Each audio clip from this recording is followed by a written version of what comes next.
やめなさい、新番。妹は今妊娠しているんだから。どうして彼女をしたの？母上、彼女が妊娠しているという州分、彼女は定説を守っていません。義兄と密かに子を宿したのです。我が国の法律では、これは公に示すにいたします。あなたに妹のことを言う資格があるの？それに、この婚約はもともと彼女のものだった。今こそ本来の持ち主に返す時です。本来の持ち主に返す。今、私がこの100万両の銀の穴埋めをした。あなたたちを滅亡の危機から救ったのに、あなたたちは、もう橋を渡り終えたら橋を壊すつもり？どうやら今はあなたを生かしておけないようだ。さもなければ、この甲府は必ず滅亡の災いを被る。公爵様、ここ数年、甲府は収入が支出に追いついていません。すべて私たちの大小姉が心血を注ぎ、一族の産業を切り盛りしてきたからこそ、甲府の欠損を補い、陛下の生産を免れてきたのです。恩をあだで返すなんてできませんよね。その言葉はおかしい。ここ数年、ずっと母上が心を込めて甲府を切り盛りしてきた。父上が外で奔走して働いてきた。いつ、大小姉の功績になったの？あなた。者ども。このでたらめを言う卑しい女を、外へ引きずり出して撃ち殺せ。やめなさい。もうやめて。キヤオタオ、もうやめて、私を離して。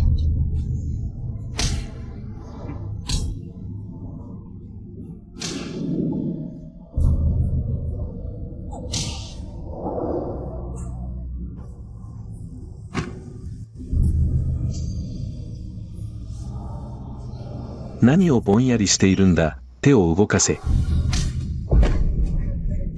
キヤオタを私のせいで巻き込んでしまった。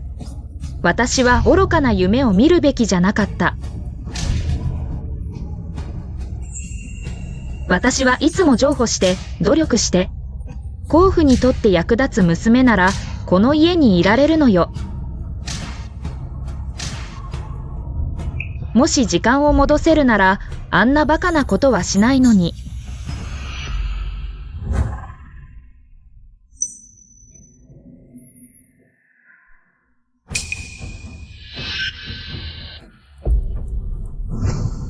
キヤオタオと私は殴り殺されたんじゃなかったの？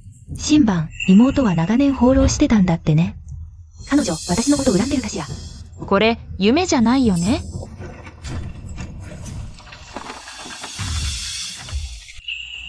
私、生まれ変わったんだ。ニングチング LE に。甲府に連れ戻されたその日に。運が良かった。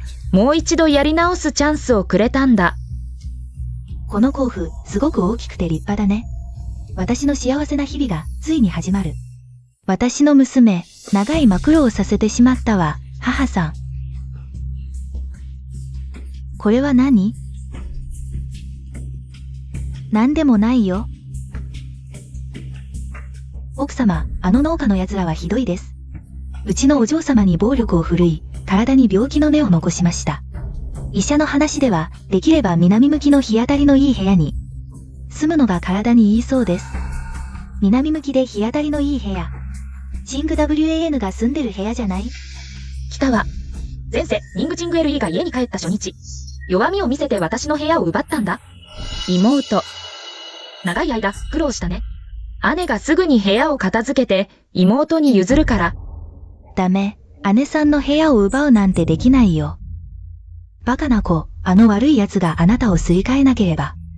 今この部屋は、あなたのものだったのに。そうだよ妹、私は長年あなたの場所を占領してた。もう恥ずかしくてたまらない、今こそ元の持ち主に返すとき。もし妹がこれ以上断ったら、私はこの甲府に顔向けできなくなる。チング WAN、そう思ってくれると本当に嬉しい。でも安心して、あなたは永遠に甲府の令嬢よ。じゃあ姉さん、自分の家に帰りたくないの？これは、この女が私を長年放浪させたのに、甲府は彼女を殺さないどころか、どうしてまだ残すの？あの危険な場所には戻れない。あなたの姉は今、都で一番の妻女なのよ。婚約者は明国公の生死、今彼女を送り返したら、うちの甲府は面目丸つぶれだ。ニングチング WAN にはまだ政略結婚の利用価値がある。甲府をさらに発展させられる。兄さん、わかってる。私は長年、父と母の愛情を独り占めしてた。妹が恨んでる気持ち、理解できるよ。私がここにいて邪魔だと思うなら、妹が心から喜べるなら、私は喜んで出て行きますよ。私が公爵家の100万の赤字を埋めなければ、この冷酷公爵家はすぐに家財没収の罪に問われます。今すぐ公爵家との関係を断ち切りたいくらいです。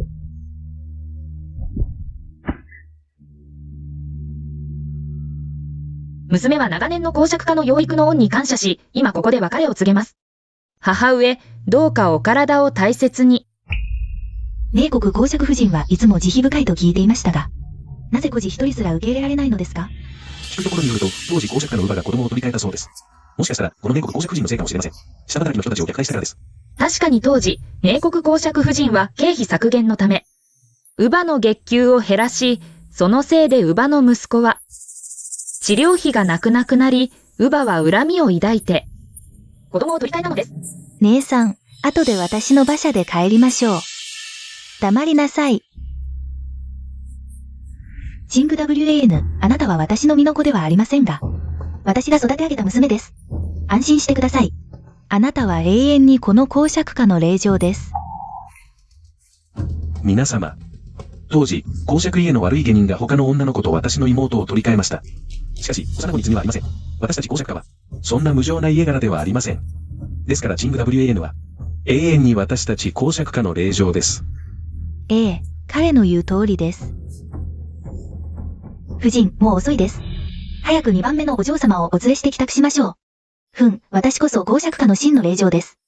覚えてなさい。必ずあなたを追い出してみせます。しばらくは出られないなら遊んであげましょう。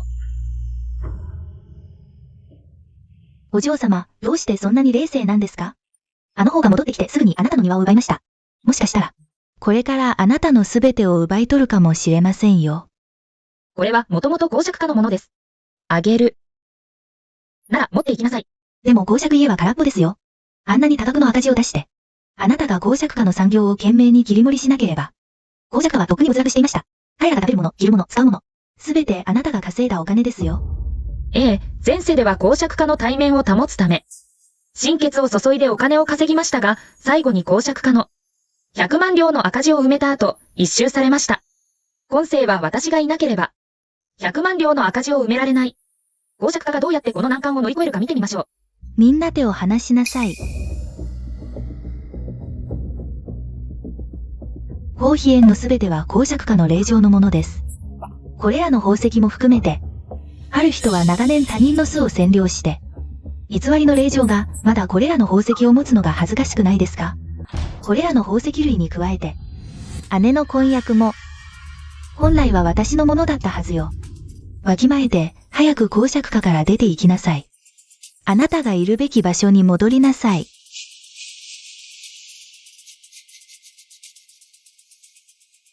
こもも。公爵家の下方に従い、下人が目上のものを冒涜した場合、どのように処分すべきか？下人が余計な口を挟んだ場合は、20回の平手打ちが相当です。それでは、行いなさい。彼女を捕らえなさい。よくもそんなことを。私は、手を止めなさい。私こそが公爵家の令嬢です。彼女はただの血の繋がらない成り上がり者よ。あなたたち、私の言うことを聞かないの？母に頼んで全員を屋敷から追い出してもらうわ。何をぼんやりしているの？私こそが公爵家の令嬢です。早く中に入って手伝いなさい。やめて。やめて。もう殴らないで。私が行けばいいんでしょう。姉さん、お願いします。私たちを見逃してください。やめなさい。よくも二個姉を殴ったな。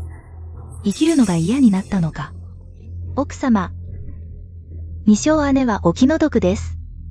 幼い頃から、公爵家の令嬢の身分を奪われ、散々苦労なさったのです。やっと見つけ出されたのに。お姫様は好き放題に侮辱なさいます。立ちなさい。母上。私は姉と何かを争おうと思ったことは一度もありません。ただ、父上と母上のそばで孝行を尽くしたいだけです。それなのに姉は、これほどまでに私を許せないのです。いい娘よ、安心しなさい。私がいる限り、誰もあなたを恥ずかしめることはできない。奥様、事実は全く違います。二小姉が、黙りなさい。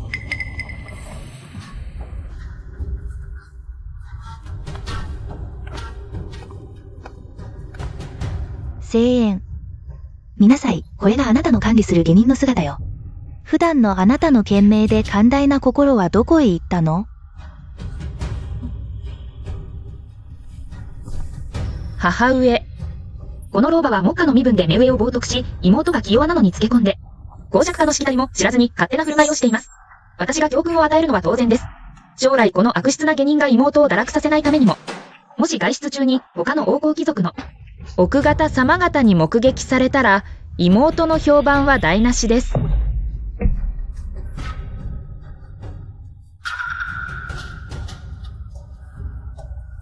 そういうことだったのか。聖円、あなたはよくやった。誰が来て、この不届き者を屋敷から追い出せ。ちょっと待って。お母様。ジャンさんは幼い頃から私をよく面倒見てくれました。ジャンさんがいなかったら、私はとっくに死んでいて、お母様にお目にかかることもできなかったでしょう。娘よ、私が彼女に銀貨を一筆渡すから。後であなたに、しっかりした乳母を2人選んであげる。公爵家のしきたりを教えましょうか。しきたりをしっかり教えないと、将来は人に。私たち公爵家の笑い物にされるだけです。妹さんはさっき、私がいい婚約をしていると、羨ましがっていましたね。あなたがしきたりをしっかり学べば、母が自然と、もっと良い縁談を見つけてあげます。前世ではニングチング LE がこの老婆をそそのかして、私にどれだけ迷惑をかけたことか。まずはこの老婆から始めよう。お母様。ジャンさんは頼る人もいません。追い出されたら生きていけません。ジャンさんをここに残しましょう。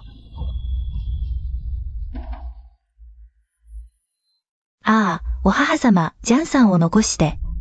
適当な仕事を任せればいいんです。娘は必ずしっかりしきたりを学びます。よしよし、約束するよ。やっぱりお母様が一番優しい。伝えなさい。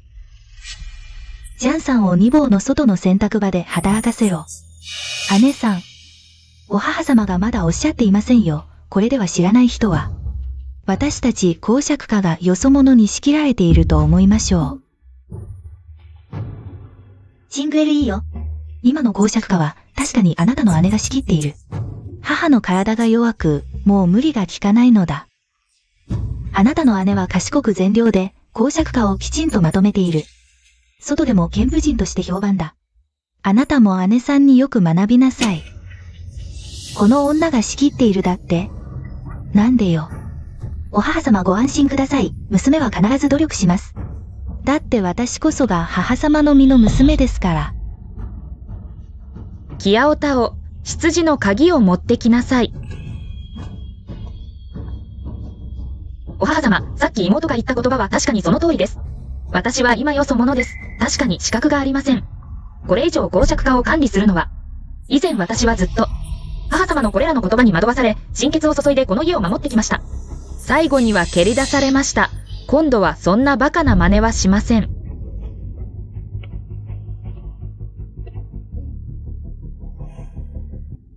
新番、何をしているの？姉さんは庭を私に譲ったことで、不満があるんじゃないの？母。この大家族に溶け込みたいと思っています。この家族を引き裂こうとしているわけではありません。妹は姉を誤解しているのよ。姉がこれらすべてをするのは、すべてあなたのためなの。かつて母は私を鍛えるために、私に公爵家の管理を任せたのです。今では、私は評判が良く、母のご指導のおかげです。今妹が戻ってきたのだから、母が直接妹を指導する必要があります。もちろん私が丹念にあなたを指導しなければ、今のあなたはこんなに優秀ではないでしょう。母では私も家事管理を学ばせてください。将来私は姉に劣らないはずです。ただただ私は長年家事を管理していないので、今の公爵家の収支がどうなっているのか全くわかりません。母ご心配なく今の公爵家の支出は問題ありません。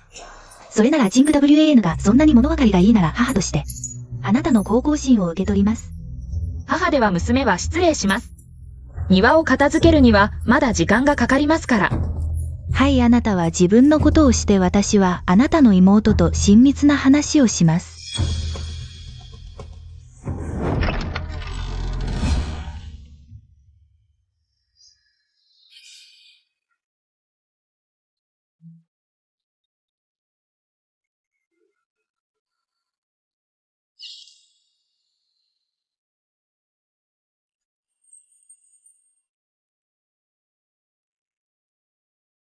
あなたたちお嬢様のために部屋を片付けてはい。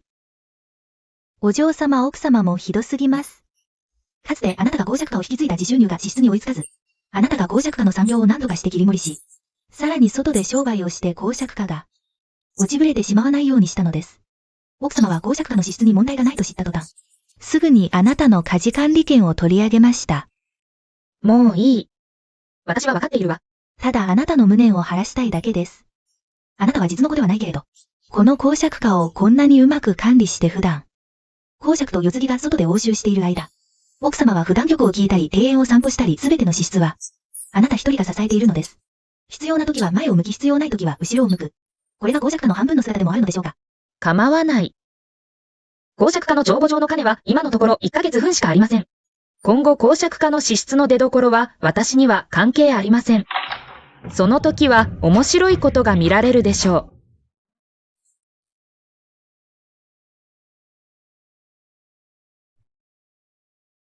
お嬢様ではあなたが苦労して外で手配した。あの店舗や庭園はそのまま手放すのですか？そんなことはありません。私のものは結局私のものです。ごもも、ご商人に連絡してくれ。前回の契約に変更がある。直接会って話そう。お嬢様、ご自分のことを考えてくださって本当に良かったです。前世では、ごもももずっと私の味方をしてくれていた。ただ残念なことに私は一言も聞き入れなかった。前世では小商人とのこの取引で、大金を稼いだ。公爵家の100万両の赤字を埋めることができた。今度は誰かのために嫁入り道具を作ったりしない。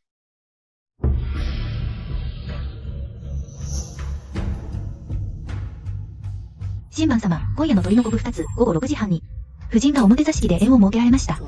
お姉様の歓迎会です。早めにご出席いただき、お姉様にお祝いを。何が正番様だ。お姉様と呼べないのか。夫人がおっしゃるには、お姉様が戻られたばかりで。外部のものが混同しないよう、区別した方がいいと。時間通りに参ります。おい、あなた。ごもも。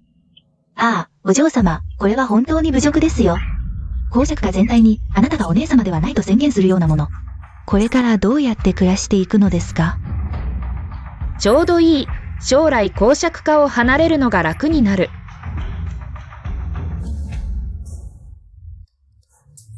ごもも、着替えを手伝って。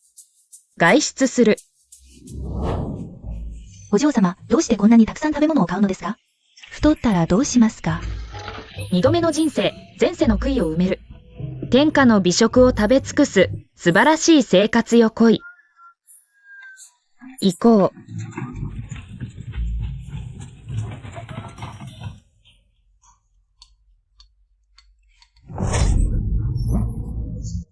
お兄さん、落ち着いて話してください。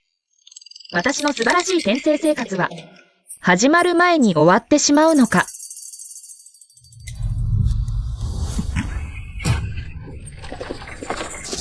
お嬢様お嬢様、早く早く、馬が暴れた、追いかけて。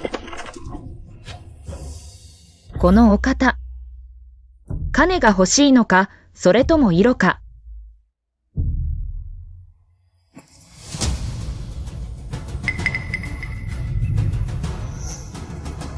もし金が欲しいなら、私は公爵家の令状、いくら欲しい？言ってくれれば全部あげる。もし色を狙っているなら。色なら。あなたも積極的になれるか。それはダメだ。それは私にはできない。でも代わりに公院へ行って、180人の美しい舞姫を選んであげる。文武両道に引いてた美女たちを。でも俺も何でもいる子たちがいるが、もし欲しいなら、好きなのを選べばいいじゃない。それが、公爵家の令状であるあなたが口にする言葉か。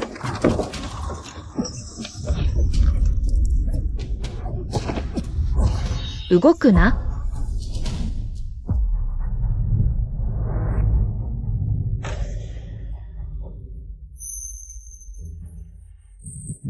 隠すな。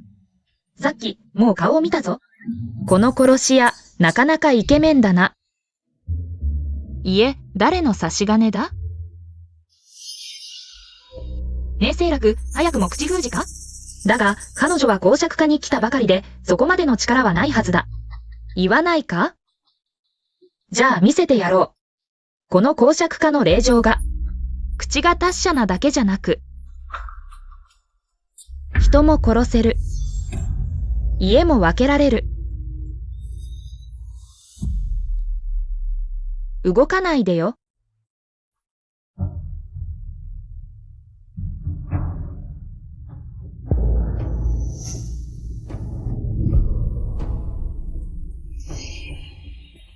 外は、みんなあなたの仲間だよ。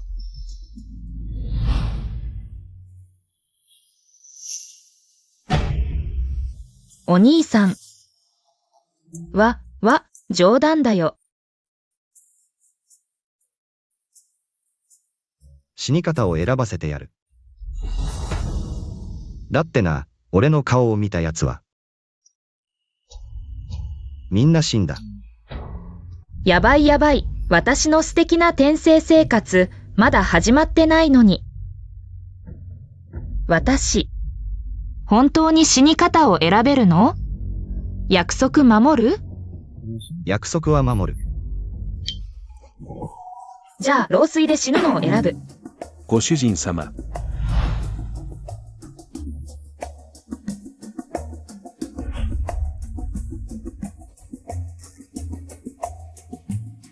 殺せ。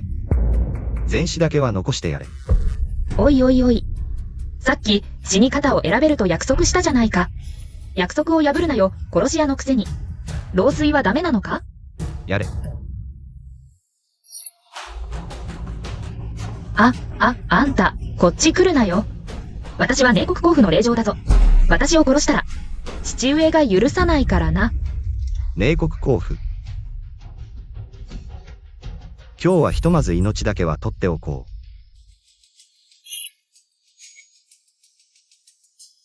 う。どうした？刀がまだ降りてこない。どういうこと？まさか、寧国公府の名前にビビったのか？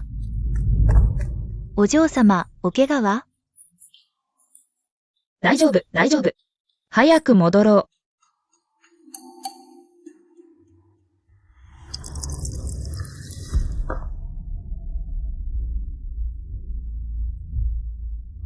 お嬢様、お怪我を。あの殺し屋が怪我してた。ということは、私を狙ってたわけじゃない。あの場所から私を連れ出したかっただけなんだ。誤報を呼んで探らせて。馬車が驚いた場所で何かあったか。私たちは戻ってきてよかった。さもなければ歓迎の宴に遅れるところだった。そうだ、お嬢様、あの方に何をお送りになるおつもりですか？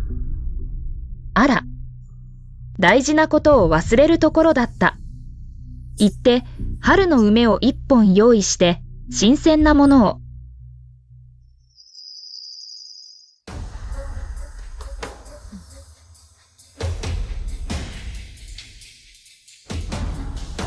聖番ね、どうしてこんなに遅いの？私たちのジングルいいよ。気にかけていないの？竜ママは鳥の二国と言ったのに。お嬢様は遅刻していません。鳥の一国と言ったはずです。お姉様が聞き間違えたのです。お姉様が遅れても構いません。私たちは家族ですから。私は気にしません。ジングエルイは気性がおおらかで、もししっかりと礼儀作法を学べば、将来は名門の令嬢として、我が甲府に栄光をもたらすでしょう。今日はジングエルイの顔に免じて。今回は見逃してあげる、そうだ。11GER はどうしてまだ来ないの？遅くなりました。後で妹に自ら3倍罰します。全員揃った宴を始めよ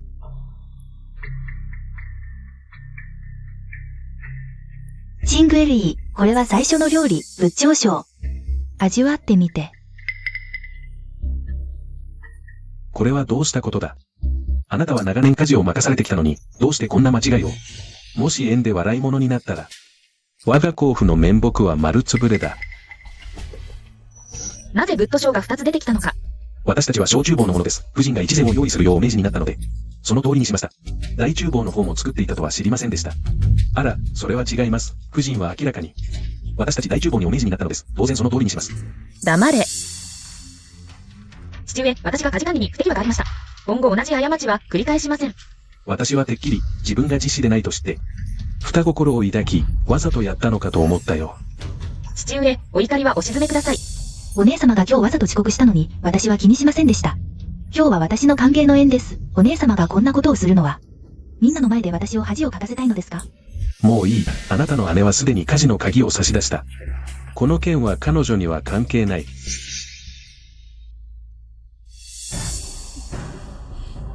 兄上、外でこんなに酔って父上に見つかったら、また叱られるんじゃないの。あなたがいてくれるから安心よ。小さい頃から。いつもあなたが後始末してくれたもの。私の心の中であなたは一番大切な妹よ。兄さん下僕たちに準備させました。お湯と二日酔いのスープを。それと妹への贈り物も後で一緒に届けます。ありがと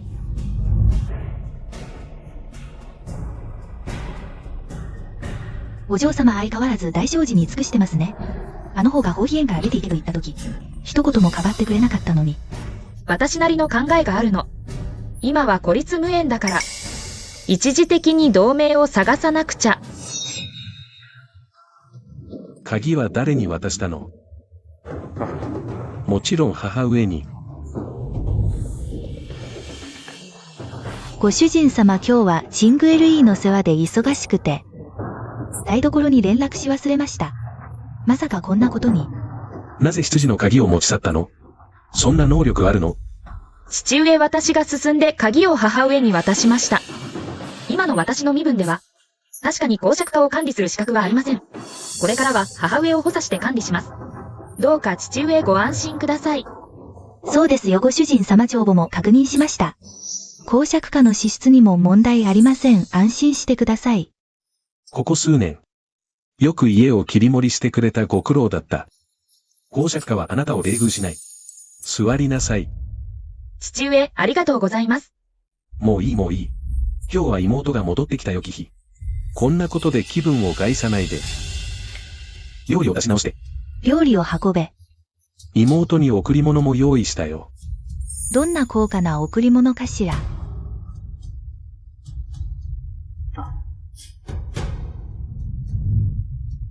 これは春日の梅。妹に贈る。なんだこの鼻ケチ臭い。これが最近流行の春日の梅か。さすがに非凡だ。上品だ。これが春の梅か。本当に綺麗。ありがとう兄さん。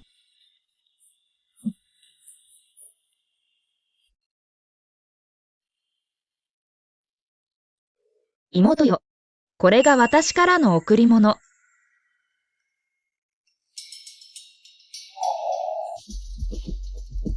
やっぱり兄さんの贈り物の方が好き。心がこもってる。当然だ。私が兄さんの賢さに及ぶはずがない。今回、ニングチング WAN のおかげで、宴会を始めましょう。チング WAN、来月のことだけど、花見の会を開こうと思ってるんだ。妹を名門の前で、しっかり活躍させたい。そうすれば、彼女の将来の縁談にも、きっと役立つからね。母上のお言葉に従います。ついてきなさい。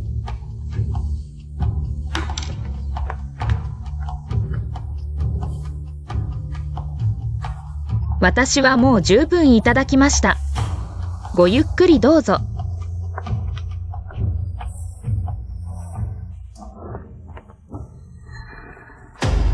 待て、偽物め。見たか？公爵家の使用人はみんな私の言うことを聞くんだ。私の言うことを聞かない者は、みんな屋敷から追い出される。妹さん、なかなか威張ってるね。当然だよ。母上がおっしゃったんだ。あなたが持っているものは全部私のものだって。だって、あなたは私に借りがあるんだから。そう？でも、一つだけ。絶対に奪えないものがあるわ。なんだ？私は戸一番の才女よ。外見のものは奪えるかもしれないけど、私の才能は奪えないわ。妹さんは本も読んだことないんでしょ？あんた。数日後は花見の会、みんなが詩を読み合うのに、あなたは字もろくに読めない。どうやって私に勝つつもり？誰か彼女を押さえつけろ。舌を切ってしまえ。口が聞けなくなったら、どうやって詩を読むんだ？やめなさい。兄上、さっき彼女が私のことを無駄だとわざけったんです。兄上、私は妹に親切に忠告しようとしただけなんです。花見の会で、恥をかかないように、良い先生を見つけて教えてもらおうと思って。でも彼女は誤解して、私が彼女を恥ずかしめたと思っているんです。新番、君の親切な気持ちは分かっている。先に戻りなさい。私から話すから。前世では、ニングチングエルイに読み書きを教えるために、どれだけ苦労したことか。ニングチングエルイも、小さな才女になったのに、裏切られるなんて。今度こそ、花見の会をどう乗り切るか見ものだわ。兄上、どうして他人の味方をするんですか？私はあなたの本当の妹よ。黙れ。本当にバーヤにしっかりと礼儀作法を教えさせた方がいい。でなければ、公爵家はあなたのせいで笑い物になる。誰か、ER お嬢様を宝妃園にお連れしなさい。兄上。こんな妹がいるなんて認めたくないよ。やっぱりチング WAN の方が気が利くね。大少々。お嬢様が執事の鍵を差し出しました。放っておけばよかったのに珍しくお嬢様が。相変わらずあなたのために。彼女は私に取り入ろうとしているだけです。ただ将来公爵家に残り続けるためだけまあいい。彼女がずっと従順でいる限り私は構いません。彼女を公爵家に留まらせるの。誰が彼女に良い縁談があるからって言うんですか？でももし国公府がお嬢様が実子ではないと知ったら、婚約を破棄するでしょうか？あなたの指摘は正しい。父上と話してきます。なぜ勝手に執事の鍵を持って行ったの？あなたにその能力があるの？この赤字をどう埋めるの？旦那様、今のジング WAN は所詮他人です。彼女は執事の鍵を持つにふさわしくありません。それに、彼女に執事を手伝わせればいいじゃないですか。彼女は今立場がこれほど微妙なのです。努力するしか。自分の価値を証明しなければ私たちに、公爵家から追い出されてしまいますよ。珍しく賢いことを言うね。父上母上相談したいことがあります。なんだこの国公府は。ジング WAN の本当の身分をしたら、婚約を破棄しないだろうか。息子よ、安心しろ。彼らは絶対に破棄しない。もしあの時の子供取り違え、あの大誤解がなければ。この婚約はもともとジングエルイに属するものだった。せいぜい、ジングエルイにジング WAN の代わりに行かせればいい。でも妹のあの人前で恥をかくような様子では、あの国公府は彼女を全く見向きもしないでしょう。安心しなさい。私がジング WAN を育て上げたように、同じようにジングエルイも育て上げる。彼女はそもそも私の身の子なのだから、きっとより熱心にする。まずは国公府の意向を見てみよう。最も重要なのはジングエルイにしっかりと礼儀作法を学ばせること。花見の宴で恥をかかないように。はい、旦那様。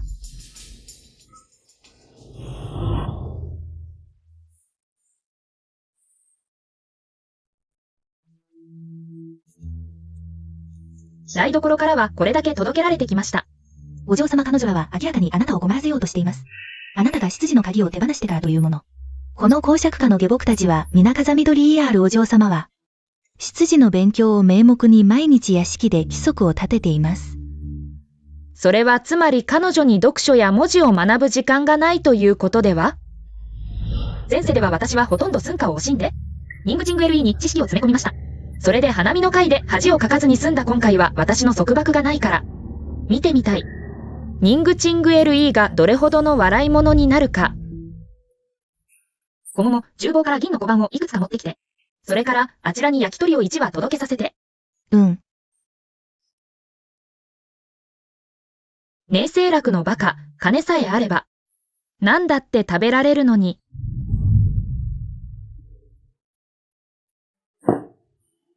お嬢様、古宝からの手紙です。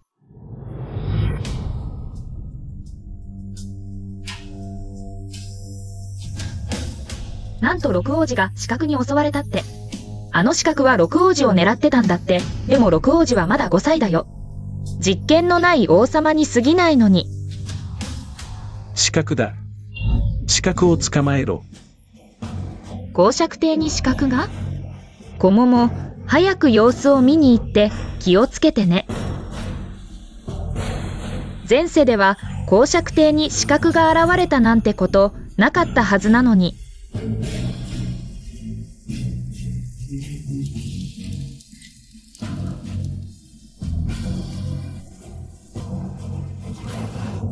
お嬢様、公爵様のところで刺客が見つかったそうです。公爵様は怪我もされたとか。母屋に行こう。聖円お嬢様、公爵様のご命令です。全員移動禁止、今邸内は封鎖されました。あの刺客を探しています。弟様は大丈夫？怪我はないの？見に行かないと安心できないわ。お嬢様、公爵様はご無事です。お引き取りください。明日のご挨拶で結構です。なんだか変だわ。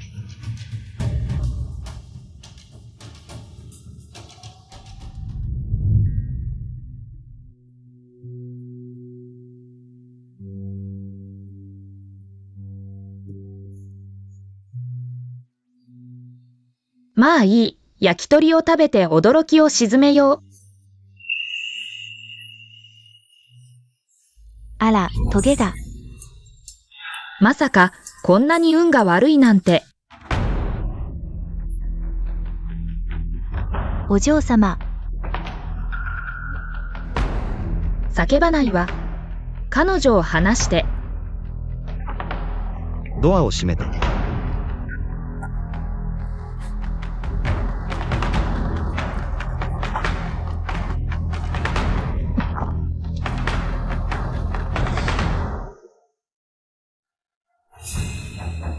聖円お嬢様、公爵様のご命令に従い、庭を捜索に参りました。何か異常な状況はありませんか？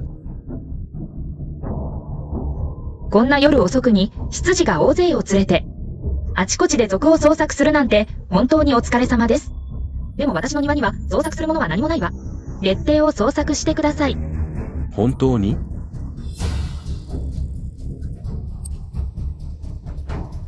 中を見させていただけませんか？失礼です。私の部屋はあなたたちが捜索したいと言えば捜索できるものではありません。でも彼女はもうお嬢様じゃないんです。執事さん、なぜ彼女を恐れる必要が？執事。覚えてる？数年前、あなたの甥が過ちを犯したとき、私が解決してあげたのに、もう忘れたの？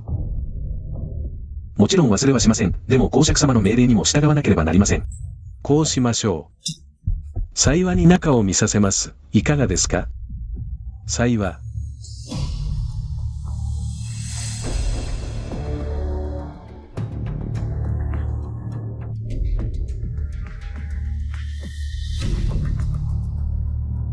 失礼です。見つかりましたか？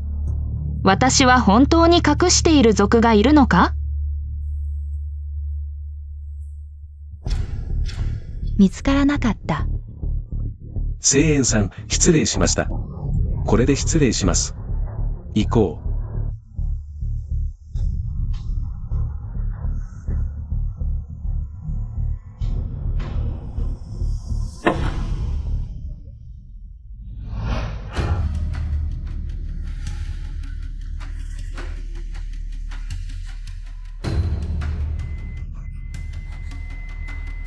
小桃、小桃、小桃。安心して。気絶しただけだ。死んでない、死んでない。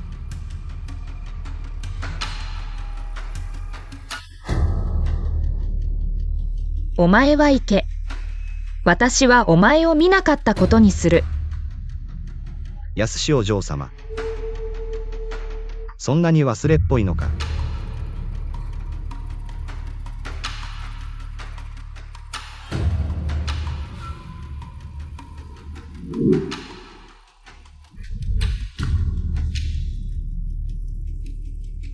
さっきやったばかりじゃないか。あなただ。あなたは節操のない殺し屋。私が節操がない。そうだ、あの日私がいなかったら、お前は逃げ出せたのか？皇族を暗殺するなんて、旧族皆殺しの題材だぞ。恩をあだで返すどころか、口封じに私を殺そうとした。これが節操があると言えるのか？元踊り口封じに殺すつもりだった。結果的に私はお前を生かしてやった。お前は今。私に感謝すべきだ。わかったか？ちょうどいい。これでチャラだ。互いに貸し借りなし。互いに貸し借りなし。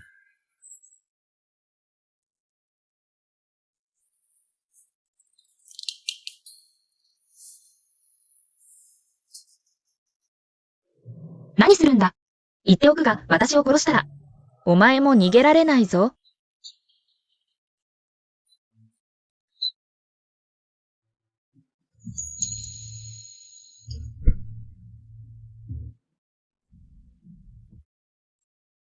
おい、目を覚ませ。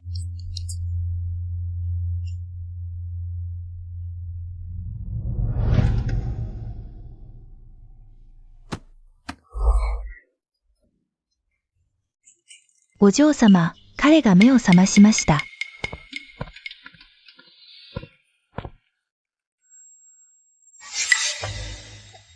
いえ。公爵邸に何しに来た？何しに？もちろん寧国公を暗殺しに来た。背後関係者は誰だ？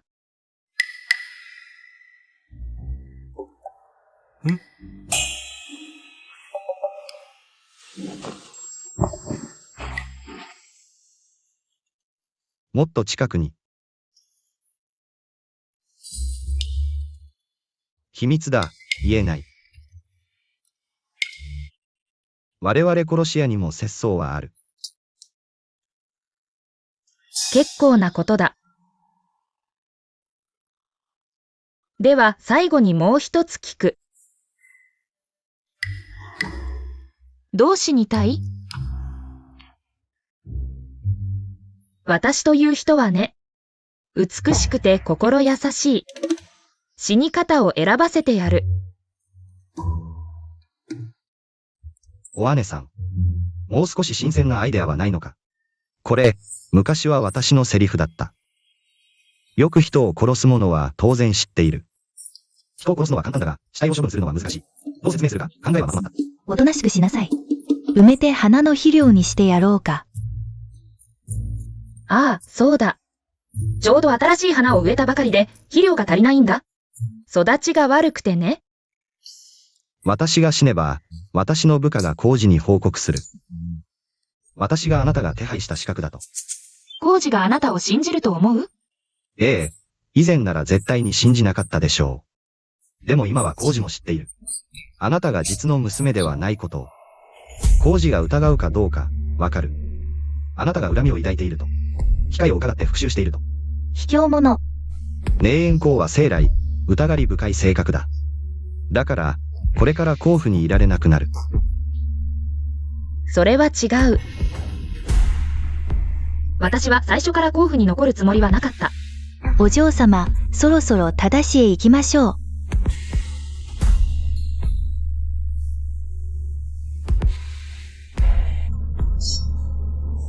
傷が治ったら、さっさと出て行け。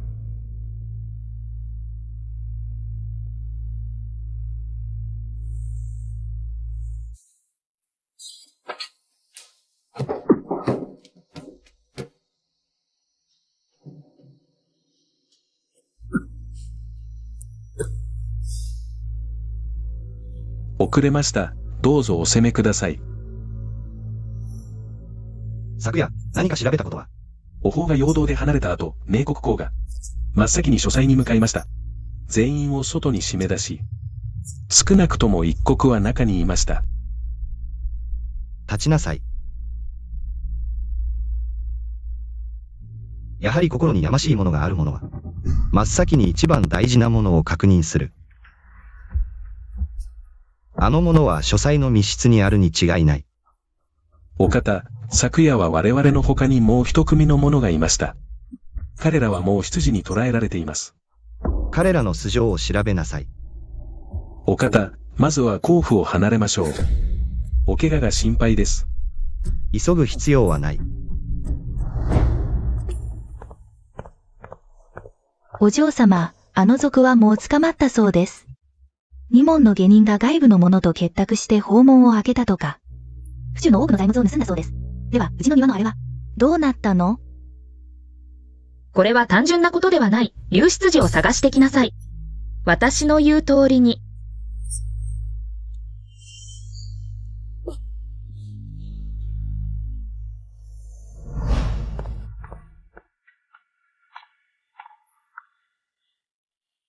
父上。大丈夫ですか？大したことはない。父上、ここは寧国甲府です。誰が父上を誘うなどと？やはり役所に届けた方が。私が戻ってきたばかりで。知らない人は私が父上に不幸をもたらしたと思い込むでしょうね。ええ、浩二。役所に届けましょう。役所には届けられません。姉様は私に汚名を着せたいのですね。父上、外には賊が侵入し、下僕を買収したとおっしゃってください。屋敷に盗みに入ったと。もし父上が襲撃されたことが知られれば。父上の品行が悪いからだと。襲われたのだという人がきっといます。新番はよく考えている。お前はどうやって屋敷を管理しているのだ？新番が管理していたのだ。こんな間違いは一度もなかった。ご主人様。父上、これはすべて母上のせいではありません。私には、私が屋敷に戻るのを好まない者がいるようです。私が母上と親しくするのを望まないのです。姉様は甲府を長年管理してきました。一二人の下僕を買収するのは簡単なことです。来い。買収された下僕を連れてきて、尋ねればわかります。浩二、お命だけは、すべてお嬢様が私にそうするよう指示したのです。ねえ、聖番。お前は終わりだ。この野郎。よくも姉を侮辱するな。首がいくつあっても足りない。姉様、ご安心ください。たとえあなたが甲府の本当のお嬢様でなくても、しかし、私たちが決してあなたを侮辱したりはしません。何をデターメン言っているんだ。あなたです。あなたが直接私にそうするよう指示したのです。夫人があなたの管理権を奪ったので、2番目のお嬢様に教訓を与えるのだと。この下賤な奴。私こそが甲府の真のお嬢様だ。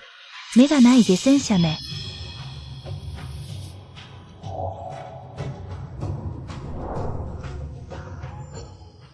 父上、この者の言うことは信用できません。彼は私を知りもしません。この死に損ないの下僕を撃ち殺せ。背後にいる主犯を調べ出せ。はい。ご主人様、お命だけは。父上、どうぞ早くお部屋でお休みください。また病気のもとになりませんように。ええ、ご主人様。待て。この件はまだ終わっていない。お嬢様、このばあさんの部屋で。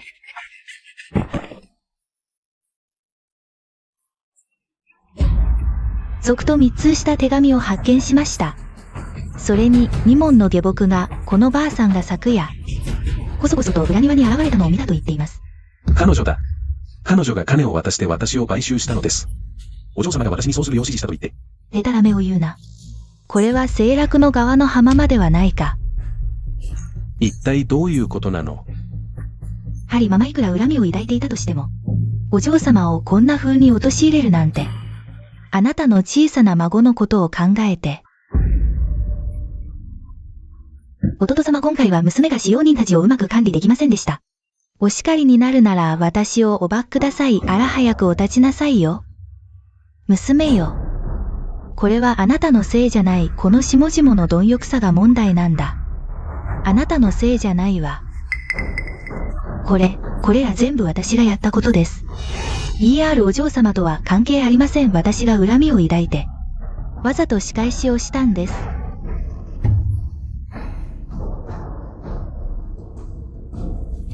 こいつを生きたまま撃ち殺せ。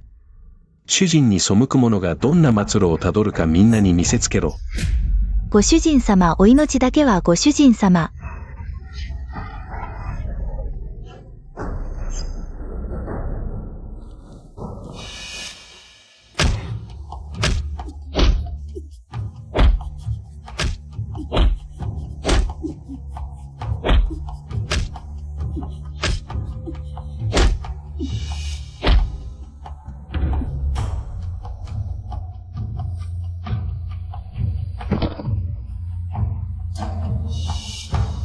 よく見ておけ。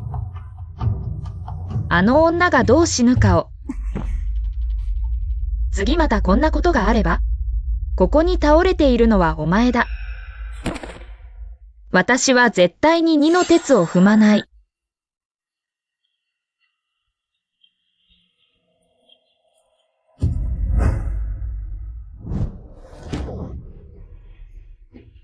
ご主人様、なぜ私を殴るんです？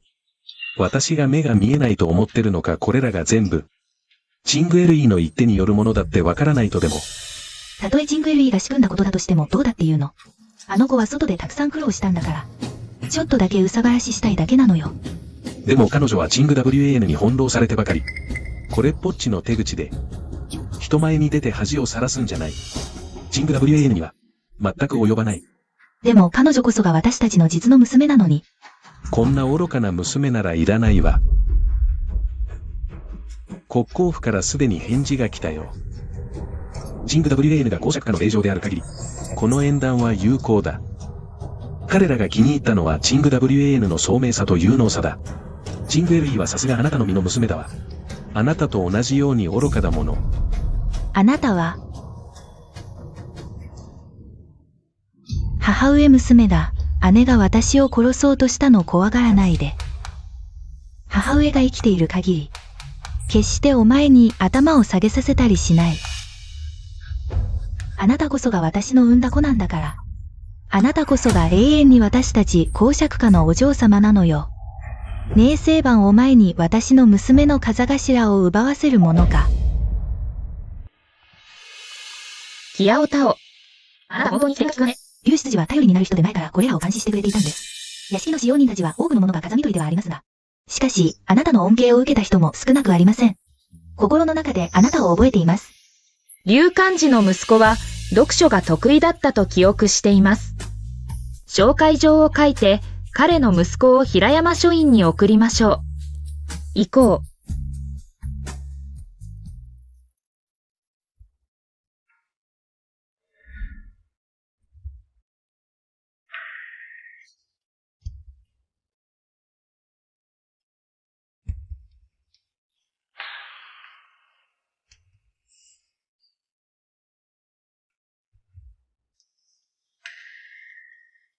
あの男がまだ去っていないかどうか確認しなければなりません。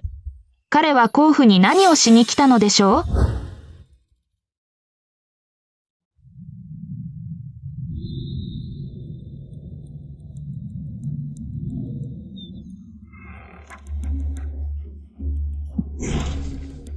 私です。わざとやったのね。私。これは慎重さというものです。どうしてまだここにいるの？こんな真っ昼間に。どこへ行けというの？警告しておくわ。今夜中には必ず出て行きなさい。そうでなければ、父に庭に刺客が来たと告げるから。前に、どうしても甲府を離れなければならないと言っていたわね。なぜ？ここはもともと私の家ではないから。なぜここに残って邪魔になっているの？そうだ、昨夜の刺客は捕まったわ。彼らはあなたとは絶対に仲間じゃない。あなたは一体何をしに来たの？教えてもいい。ただし、私たちの間で。取引を一つしよどんな取引？う。あなたが甲府で一つのものを探してくれる。そして私が、あなたを甲府から無事に離れさせてあげる。あなたが助けようが助けまいが、私は甲府を離れられるわ。それに、あなたはただの貧しく落ちぶれた殺し屋でしょ。どうしてそんな大口を叩いて、このお嬢様を助けるなんて言えるの？私が貧乏で、落ちぶれている。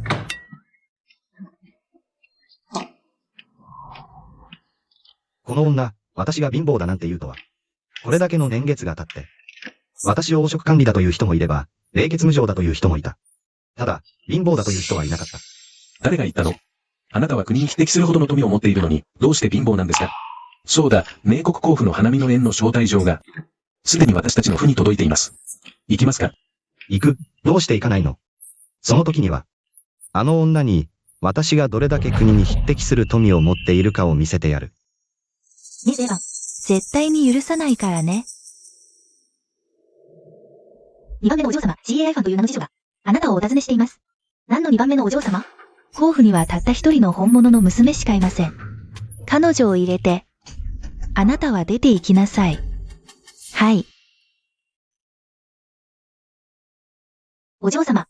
私はね、正番の庭で。彼女が庭にいるのを発見しました。男の人を飼ってるんだ。男の人。それはよかった。前回はこの女を追い出せなかった。今度こそ現場を抑える。彼女は他の男と密会してる。国公府に知られたら、絶対にいらなくなる。行くぞ、今すぐ不倫現場を抑えに行く。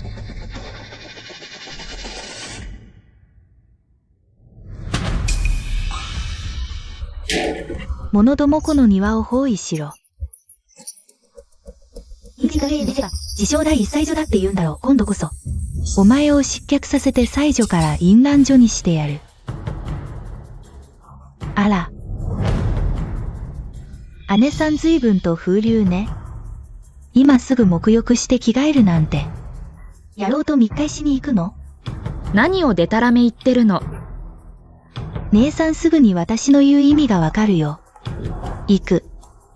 奥の部屋をチェックしに行こう。止まりなさい。ここは私の庭勝手に捜索なんてさせない。姉さんやましいことでもあるの？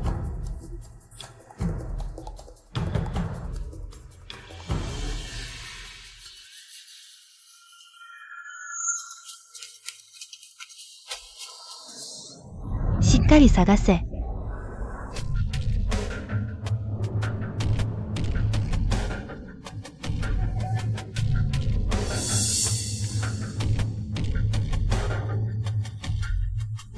もう十分でしょ。ありえない。男がいると言ってたのに。どうしていないの？今日の玄米は必ず説明して。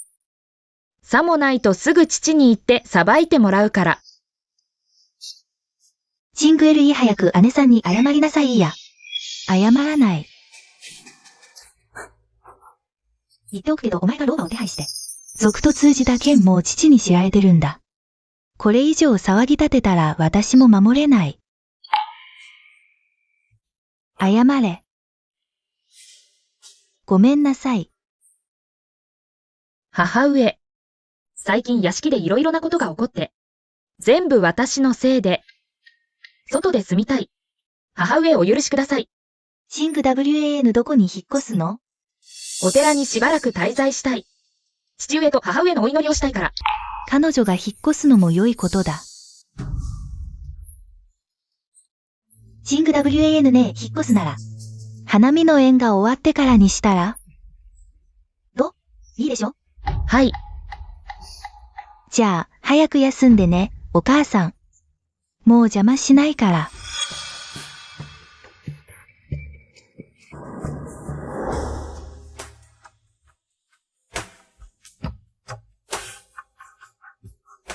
お母さん、なんで今すぐ彼女を追い出さないの？お姉さんは上流のお嬢様たちと仲がいいから。彼女に連れられて、あのサークルに入り込んでみて。花見の宴が終わったら、もう利用価値はないわ。やっぱりお母さんは考えが細やかですね。お嬢様、奥様はひどくエコひいきですよ。ER お嬢様があなたの潔白を汚したのに、軽く謝っただけで済ませるなんて。よし、まず庭の様子を見てきて。下女たちに伝えて、今夜は誰も外に出るなと。明日、話があるから。そろそろルールを決める時だ。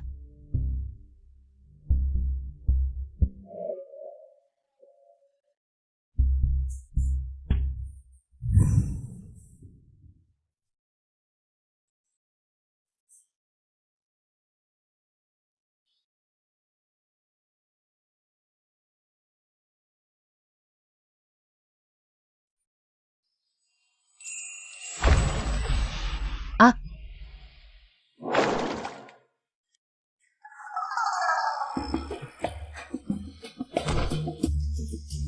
この変態め、ぶっ殺してやる。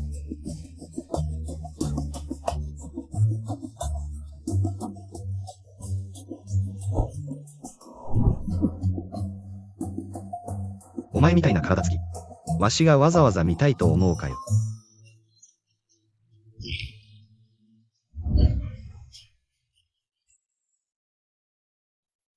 誤解だよ。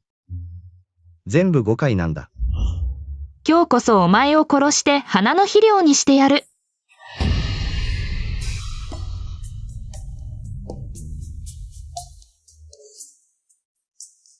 今日は運が良かったな。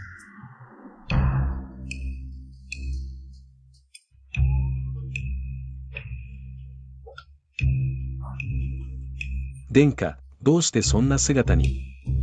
お怪我がまだ治っていないのに、医者が水に濡らすなと言っていたでしょう。ましてや男女の交わりなど、もってのほかです。何をでたらめ言ってるんだ。殿下。あの方の腹巻きまで持ち出しているのに、関係ないなんて言えますか？これは、余計なお世話だ。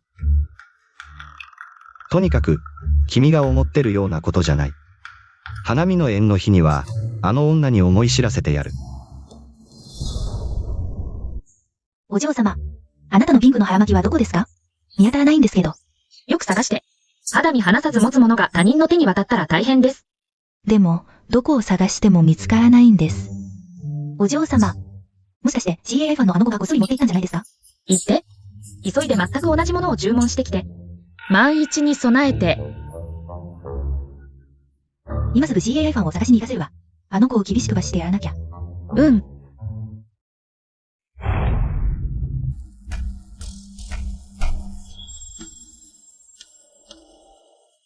CAI ファン。前に出なさい。聞きたいことがある。不当嬢様、お許しください。私も仕方なかったんです。キアオタオ。我が家の掟に従って、どう処置すべきか。主を裏切った裏切り者には、家宝により20回の杖打ち。その後、家から追放する。お助けください。では、撃て。全員、終わるまで見届けてから去れ。これが、主を裏切る者の末路だ。お助けください。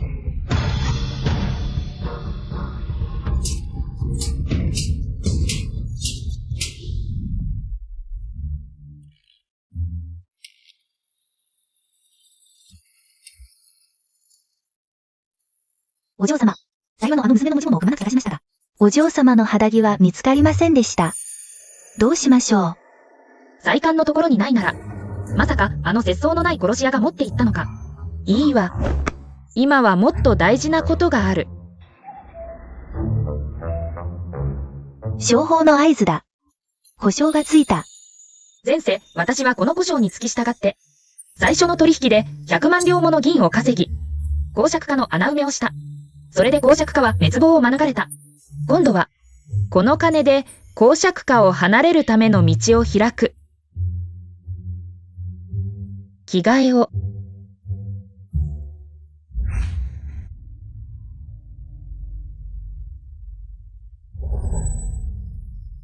まさか、あの節操のない殺し屋か。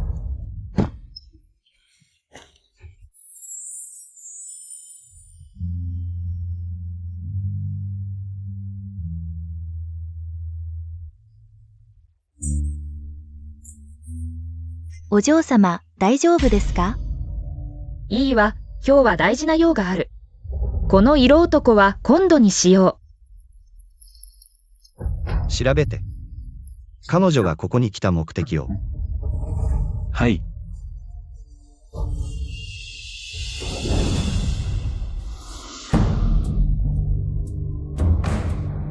お嬢様。情報。さっきの男を尾行して何をしているか見てきて。はい。あの6でなしは後で仕返ししてやる。殿下。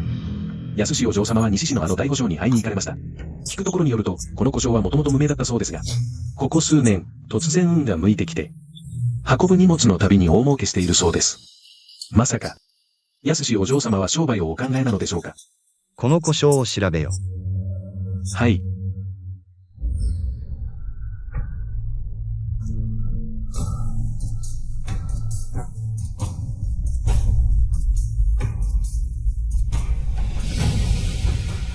殿下、誰かが尾行しています。始末しましょうか。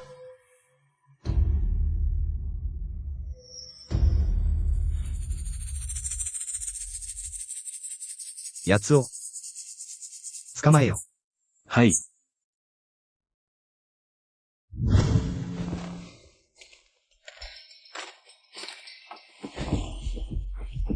ごもも。小峰の行方は分かった？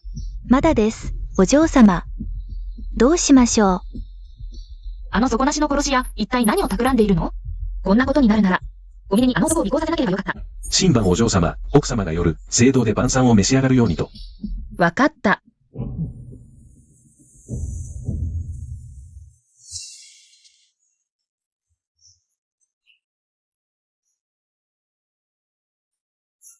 新晩が来たわ。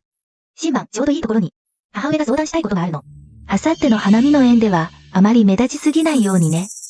妹を連れて、たくさんお友達を作りなさい。はい、母上。妹はこの1月、お勉強の方はどうだった？何か詩は読めるの？私、まだ詩は作れません。じゃあ、この1月何を学んだの？この1月で少し字を覚えました。でも時間が足りなくて、まだ詩は作れません。でも、お姉様は初めて学び始めて1月で詩が作れたわよ。旦那様、清楽は外で。随分苦労してきたんです。新晩とは違うんです。屋敷で甘やかされて育ち、覚えも早いわけじゃありません。お姉様が以前に読んだ詩を全部暗記しなさい。花見の宴で恥をかいたら許さないからね。母上、聞くところでは大王子と三公子がいらっしゃるそうですが、絶対に失敗は許されません。はい、急いで。前世では大王子だけが来たはず。三公子は現れなかった。ましてや、三公子は公爵家と仲が悪い。母上、では私は刺繍を準備するために戻ります。まだ時間はありますから、妹もいくつか暗記できるはずです。はい、いってらっしゃい。母上、あの人の詩なんて暗記したくないわ。はいはい。まずはあさっての花見の宴を乗り切って。母上が、何か考えてあげる。あの子に仕返ししてやる。こもも、これらの詩を全部整理して。お嬢様、適当に何枚か選べばいいんじゃないですか？言われた通りにしなさい。お姉様。これは母上がお姉様のために作った新しい置物です。花見の宴でお召しください。お姉様が母上がエコひいきして大ごとにしていないと思わないように。妹。これは私が選んだ使えそうな詩です。暗記できそうなものをいくつか見つけてください。こもも、小銭を少し持ってきて。おばあさん、お酒でも買って帰って飲んでください。お姉さんが家を切り盛りしていた時は、結構な銀を貯めていたようですね。おばあさんや下働きの者は、そもそも公爵家の使用人で、毎月、月々の給金が支給されています。どうしてこのご褒美を受け取る必要があるのでしょう。これは母上の新しい決まりです。母上から聞いたのですが、お姉さんが家を切り盛りしていた時は、出費の節約を分かっていなかったそうです。私たち公爵家にそんな風潮はあってはなりません。お姉さんは、母上に逆らおうというのですか？妹さんの言う通りです。キアオタオ。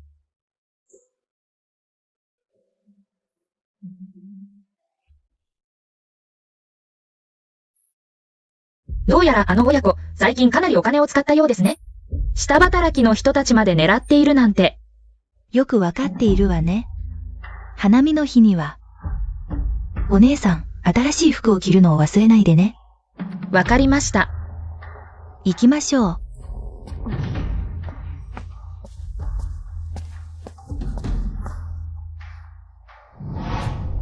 こんなにたくさんの詩を私に持ってきて。彼女は何を自慢したいの？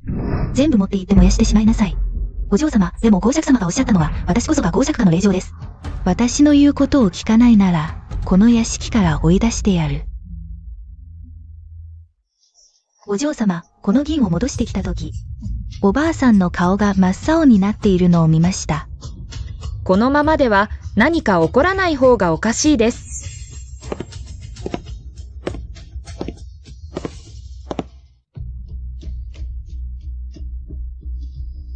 ものは来た。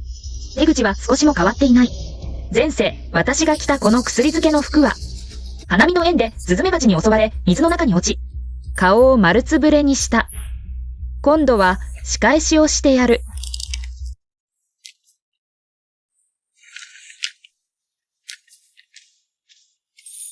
お嬢様、庭を見て回りました。例年通り。あなたの指示通りに準備されていますが、花はみなし折れています。それに、果物や冷たい料理、お菓子もとても少なく、全く新鮮ではありません。宴会全体がとても貧相です。あの親子はやはり私を失望させなかった。シング WAN。エイチェン。どうしてこんな偏僻な庭に住んでいるの？エイチェン、里帰りから戻ってきたの？ああ、こんなに大きなことが起こるなんて知っていたら。里帰りなんてするべきじゃなかった。この公爵家はあまりにも偏っている。あなたは実の子ではないけれど、もしあなたがいなかったら、公爵家のこれほどの出費を支えきれなかったでしょう。この公爵家はとっくにござらしているはずです。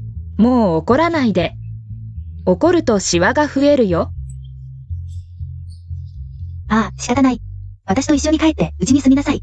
私の母はあなたのことが大好きなの。私は公爵家を離れます。でも今すぐではありません。お嬢様、花見の宴がもうすぐ始まります。今日の花見の宴、行かなくてもいいわ。貧相で。見苦しい様子だし。聞けば、あの妹が準備したそうね。やっぱり小物っぽいわ。行くべきよ。さもないと、君がいい芝居を見逃すのが怖いわ。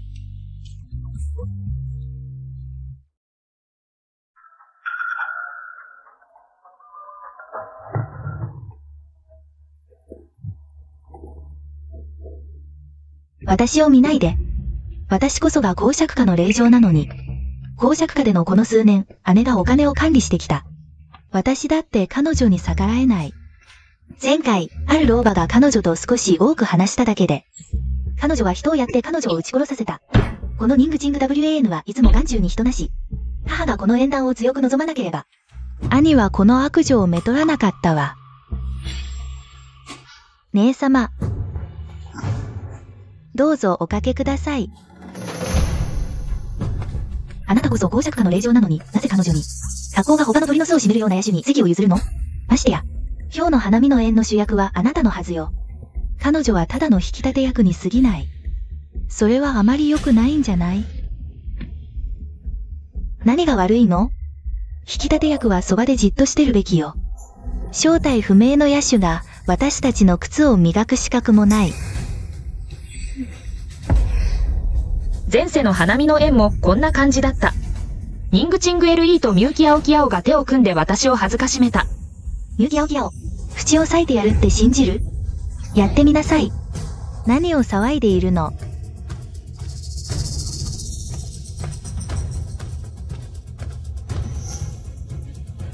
母上、母さんは私のために憤ってくれているんです。大したことじゃありません、チング LE さん。さっきあなたはミュウキアオキアオと一緒に、口々にうちのチング WAN が野手だと言っていたじゃない。もう忘れたの？本当にそんなことが。私が言ったことは間違ってない。彼女はもともと素性の知れない野手なんだから。なぜ無理やり兄に押し付けるの？黙りなさい。母さん。私は確かに公爵夫妻の実子ではありませんが、二人は実の子のように私を扱ってくれました。だから私は一度も、自分の身分に悩んだことはありません。母さんが口を開けば野手だというのは、公爵夫妻を疑っているのと同じでは？これがあなた方国公府のしつけですか？そうね、チング WAN は確かに私の実子ではないけれど、当時のことは彼女一人の過ちではない。今でも、公爵と私は彼女を以前と同じように扱っている。明国公夫人は本当に優しく仁義をお持ちで。ご安心ください。帰ったら必ずしっかりと胡椒を叱ります。私の心の中では、あなたは永遠に私の未来の息子の嫁の最適な人選です。国公府もやはり、会計士として稼げる嫁ならいいけど、身元不明の女は家に入れない。国旗見お人。私は身分が低いことを自覚していますので、この縁談はやめておきましょう。チング WAN、婚姻は親の決定と。媒酌人の言葉によるもの、あなたが勝手に決められるものではない。早くチング WAN に謝りなさい。嫌だ。家に帰ったらどう罰するか。国旗見よ人。下お嬢様をどうかお責めにならないでください。これは私が原因です。お罰しになるなら私を罰してください。こちらは ER お嬢様ですね。やはり、心も姿も美しい。お姉様は都一の妻女、では ER お嬢様もきっと。妻女なのでしょうね。チング LE、早く詩を作って、今日の花をテーマに。この花は申し折れている、私には。ミングチング WAN が、チング LE の活躍を見たくないだけ。わざとこんな仕掛けをしたに違いない、この宴会も花も。元踊り地長くは持たない、しおれるのも当然。チング LE は優しすぎるのよ。彼女の弁護なんてしなくていい。それにこの果物や菓子も。まずくて安っぽい、名声版。チング LE に恥をかかせるためなら、本当に悪意に満ちている。下お嬢様、ご存じないでしょうが、この宴会は私の妹が、心を込めて準備したものです。何、あなたが準備したの？普段は彼女が準備するんじゃないの？確かにこれは私が。初めて開催する宴会ですが、姉から学んだことを。生かそうとしたのに、笑い物になってしまいました。そうね、チング LE は今回、初めて宴会を主催するので、多くのことが不慣れなの。皆さんもどうかご理解ください。彼女は最近先生について学んでいて。だからこの花見の宴は、手抜きが多かった。確かに私は姉ほど才能はありませんが、必ず姉のような人に、なれます。もしあなたが幼い頃に連れ去られていなければ、今の都一の妻女はあなただったはず。時が経てば、きっとある人たちを超えられる。では安し ER お嬢様、文で友を交わすなら。あえてお伺いしますが、あなたの字は何ですか？私を娼婦呼ばわりするつもり？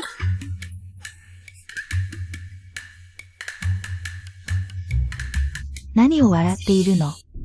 チング LE、チンお嬢様が言っているのは、あなたの字は何かってこと。何笑ってるの？私は公爵家の令嬢よ。やめなさい。誰が勝手に人を殴っていいと教えたの？母上、おっしゃいましたよね。娘のほくろはプライベートなものだと。簡単に人に見せてはいけない。ただの文字だって。どこがプライベートなの？明らかに母上がおっしゃったことじゃない。もしあの時、あのほくろがなかったら。母上は私を見つけられなかったでしょう。妹よ、陳さんが今言ったのは文字だよ。あなたの手にあるほくろじゃない。もしかして、先生が教えてくれなかったの？文字って何？先生は教えてくれなかった。本当に恥ずかしい。何を言ってるの？1ヶ月も一生懸命勉強したのに、表示さえ知らないなんて。こんなに面白い冗談は初めて聞いたよ。この卑しい女、私を罠にはめたのね。たかが上昇の娘、私は公爵家の令嬢よ。父が指一本動かせば、お前を潰せるわ。無礼だ。ひざまずきなさい。神聖の父は、皇帝陛下の長身で、大王子でさえ、礼を尽くすほどの人物。私たちのような、末流の公爵家が逆らえる相手じゃない。陳さん、すみません。どうかおおらかなお心で。彼女と一般に計らわないで、彼女はまだ戻ったばかりで。ルールを知らないの。ルールを知らないなら、外に出して恥をさらすな。ここで半時間ひざまずいて、よく反省しなさい。後で、しっかりと彼女にルールを教えさせます。皆様、ホールへお移りください。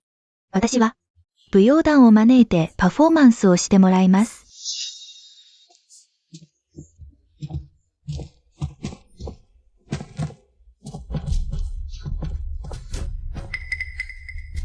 妹はやはり私を失望させなかった。こんな大恥をかかせて。この卑しい女、私が公爵家の令嬢よ。あなたが私の代わりになることなんて永遠にない。残念なことに、あなたは今日こんな大恥をかいた。明日には広まってしまうだろう。でも、あなたも有名になったね。あなた。話して。これはまだ始まりに過ぎない。私が公爵家の令嬢よ。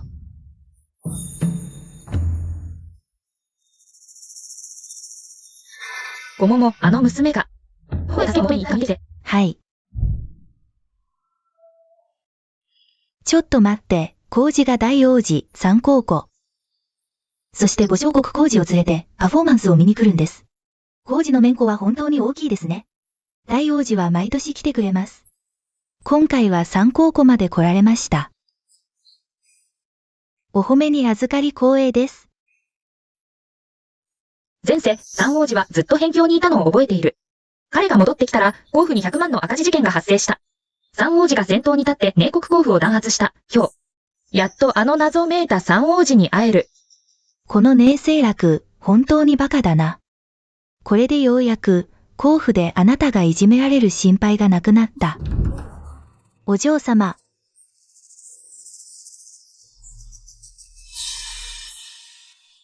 先に行って、私はまず着替えてくる。はい、行きましょう。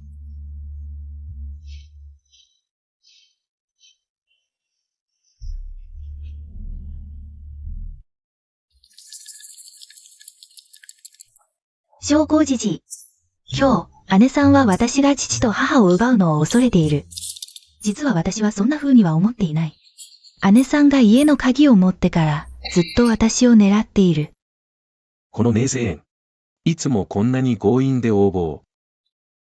家事のことしか考えず、少しも厳粛な様子がない。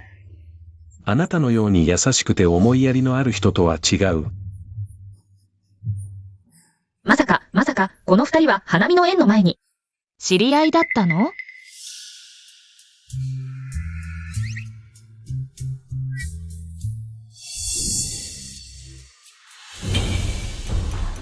まさか教場一の最上、安志お嬢様が、こんな趣味を持っているとは。黙れ、これ以上叫んだら、彼女の首を折る。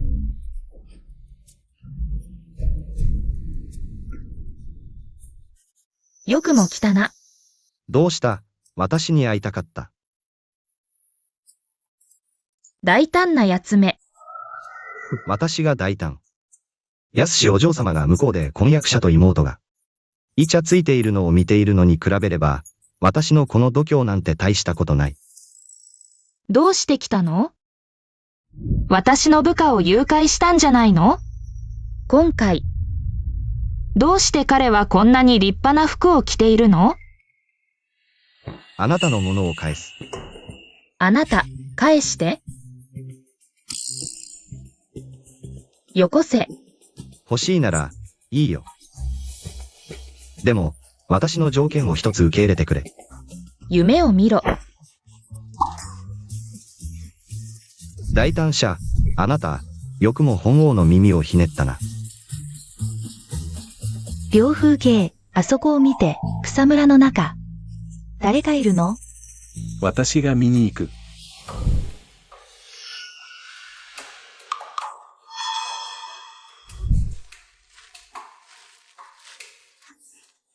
小公じじ、二小姉にお会いしました。工事があなたを成長に連れて行ってお客様に会わせるようにと言っています。わかりました。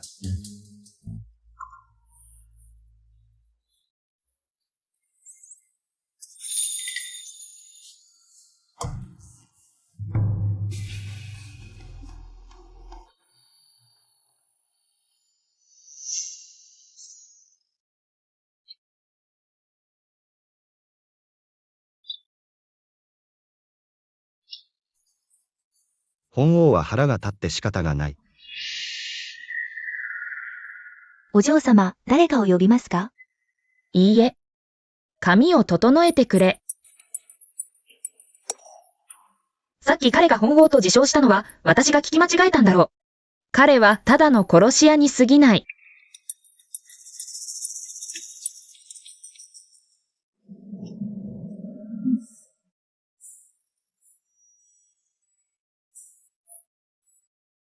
ニングチング WAN がダメでも。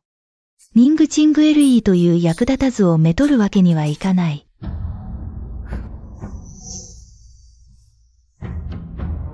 姉上は随分遅いですね。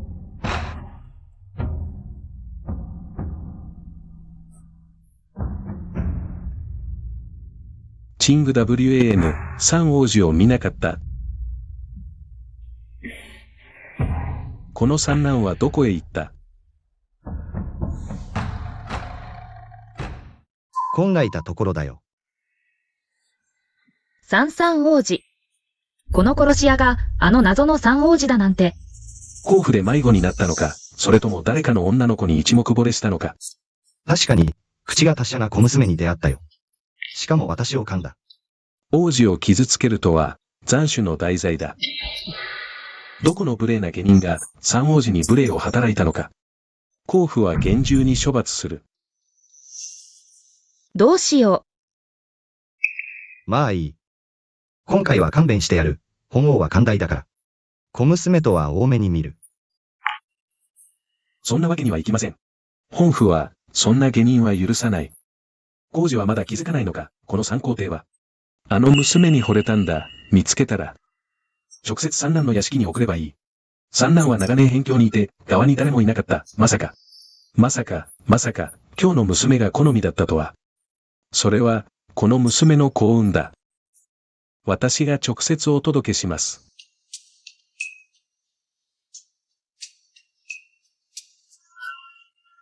旦那様、そろそろ時間です。では、奥座敷で食事を、どうぞ。彼が三王子だったなんて。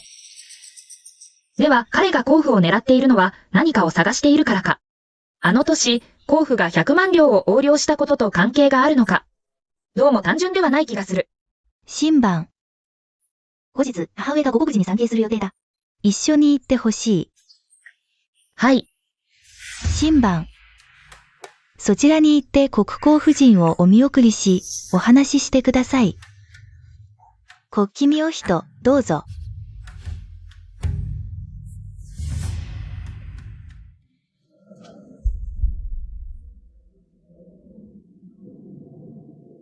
ねえ清番、これ以上調子に乗るな。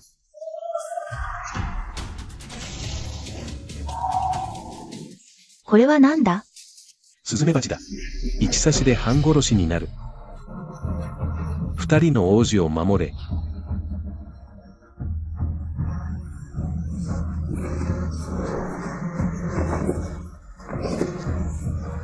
母上はどうする？これはどうしてこうなった？スズメバチに囲まれた人。ねえ清番のはずですよね。母上、早く妹に水の中に飛び込ませてください。そうすれば刺されません。ああ、そうそう。清楽。水の中に飛び込め。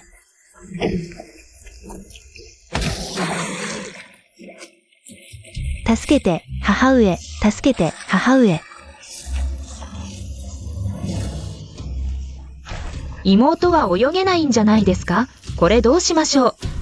早く人を呼んでお嬢様を救いに行かせて。ダメです。新番、あなたはまさか、妹が死ぬのをこのまま見ているつもりですか？母上、誤解です。妹は未婚の娘です。もし誰かが入ったら、妹の評判はどうなりますか？ああ、そう。やはり娘の評判が一番大事ですからね。泳げる乳母や次女を探しに行って。泳げる乳母や次女を選んでこい。早く2番目のお嬢様を救い上げろ。2番目のお嬢様に何かあったら、お前たち後悔させてやる。この親子は下々の者にこんなに厳しいなんて。誰が命をかけて、こんなそんな役目を引き受けるものか。皇子、これどうしましょう。新番、これどうしましょう。ああ。父上って泳げたんじゃありませんでしたっけ？ああ、確かに泳げた。足に古傷があって、救えない。ああ、皇子、これどうしましょう。私の娘が。明清楽。前世で溺れた味も思い知らせてやる。ああ、もう沈んでしまった。兄上、何をしているんですか？早く戻ってきてください。これでどうしたものか。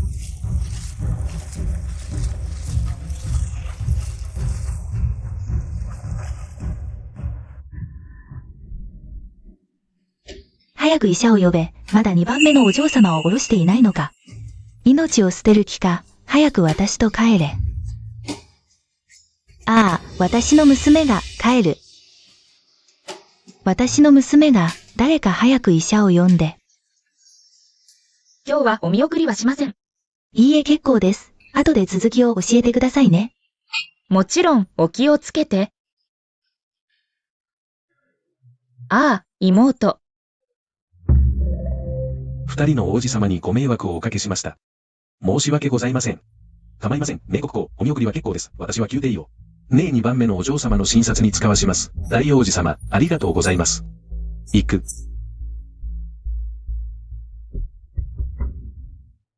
私の娘が。母上、本当に痛くて死にそうです。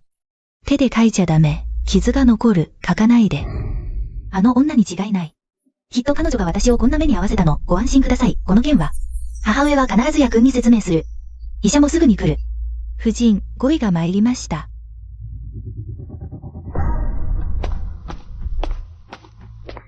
語彙、どうぞお入りください。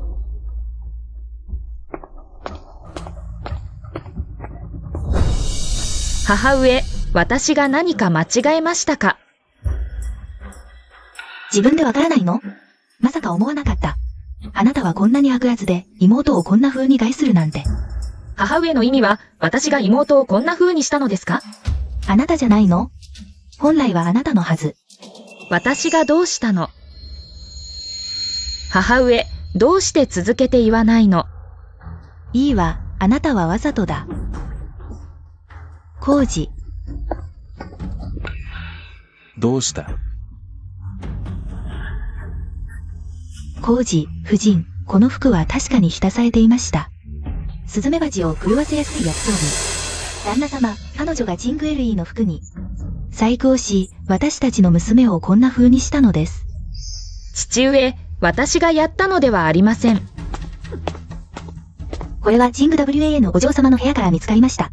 やはり、あなたは二人の姉妹に2着の服を作ったのに。なぜあなたの部屋にも全く同じ服がもう1着あるの？どう説明する？説明して、説明して。なぜなら、この服は私のサイズに合わない。私が思ったのは、母上が妹のサイズで作ったから。母上に気をやって、同じものをもう1着作ったのです。あなたはどうやって家を管理しているの？自分の娘のサイズさえ間違えるなんて。はい、私、わかっています。私は下人に任せたのですが、まさかサイズを間違えるとは。それもあなたの失職だ。あのチング WAN が管理していた時は、こんな間違いは一度もなかった。はい、サイズを間違えたのは確かに私の過ちですが、でも、チングエルイの服は明らかに彼女が細工したのです。これは事実です。父上、私、この服も検査してもらいたい。うん。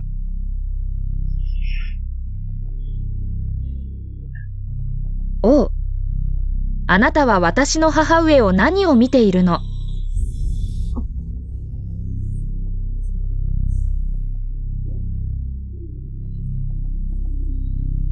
浩二、この服にも確かに問題があります。父上、これはつまり、誰かが私と妹の服を一緒に細工したということです。ただ私は運が良かっただけ。たまたま一難を逃れたのです。調べさせろ。必ず細工したものを見つけ出せ。旦那様、この件は私に調べさせてください。必ず娘の名誉を守ってみせる。シンバン。長年家を仕切ってきた経験があるから、母上と協力して、この件を徹底的に調べてくれ。はい、父上。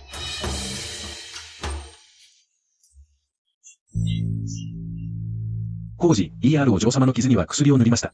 私が処方した薬で治療すれば大丈夫です。傷跡は残りませんか？しっかり休養し、刺激物を避け、傷口に水がつかないようにすれば、傷跡は残りません。ありがとうございます。羊。語彙をお送りしなさい。父上、では娘はこれで失礼いたします。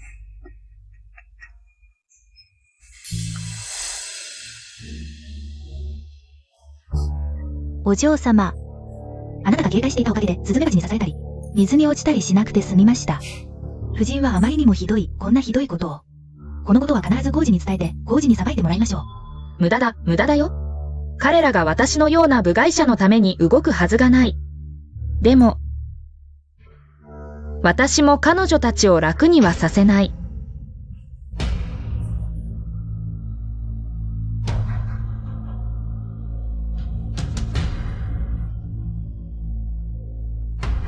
3日後、五国寺で。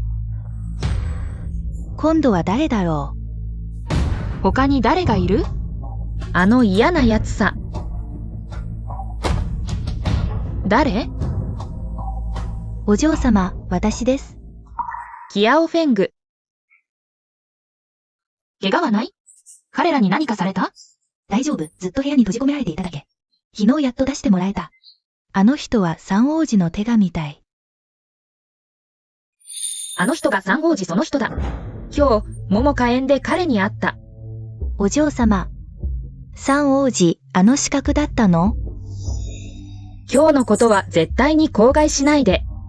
誰にも言っちゃダメ。わかった？わかりました。出て行け。誰も邪魔するな。出て行け。お前が実の妹じゃなかったら、わざわざ来てやるかよ。兄上。怒らないで、妹はまだ病気なんだから多めに見てやって。無事でよかった、絶対に。黒幕を許さない。兄上、実は。黒幕の主犯はもうわかっている。それは。言うべきかどうか迷うが。何をもじもじしている、早く言え。はい。おばあさんです。ありえないおばあさんは母上の付き人だ。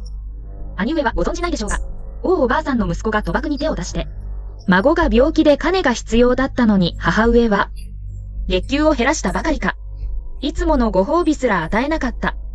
おばあさんが恨みを抱いてこうしたと？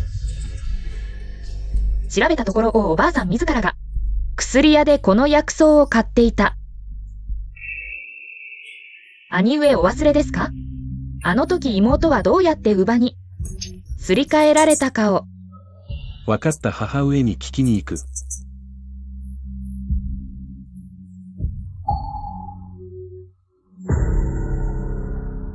流してもらった噂広まったか？ヒオフェングがもう向かった。公爵様がよく行く酒場できっと噂を耳にする。舞台は整った。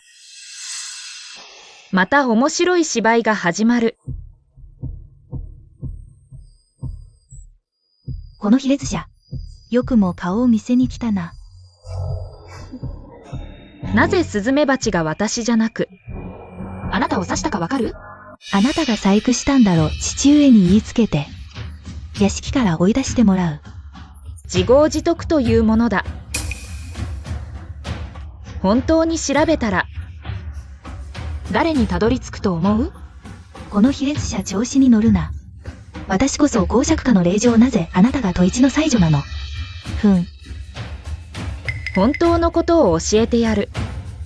おばあさんは母上に月給を減らされ、孫の治療費がなくてだからこそ、私たちの服をすり替えたんだ。仲違いを煽るな。あなたはまだ知らないでしょう。あの時乳母に連れ去られたのは、あなたの母上があの乳母の月給と、ご褒美を減らしたから孫の治療費がなくて、服をすり替えたんだ。何？あなたたち親子は相変わらず愚かだ。本来屋敷には水泳のできるおばあさんや次女がいたが、あなたたちのひどい扱いで命がけで、あなたを助けようとしなかった。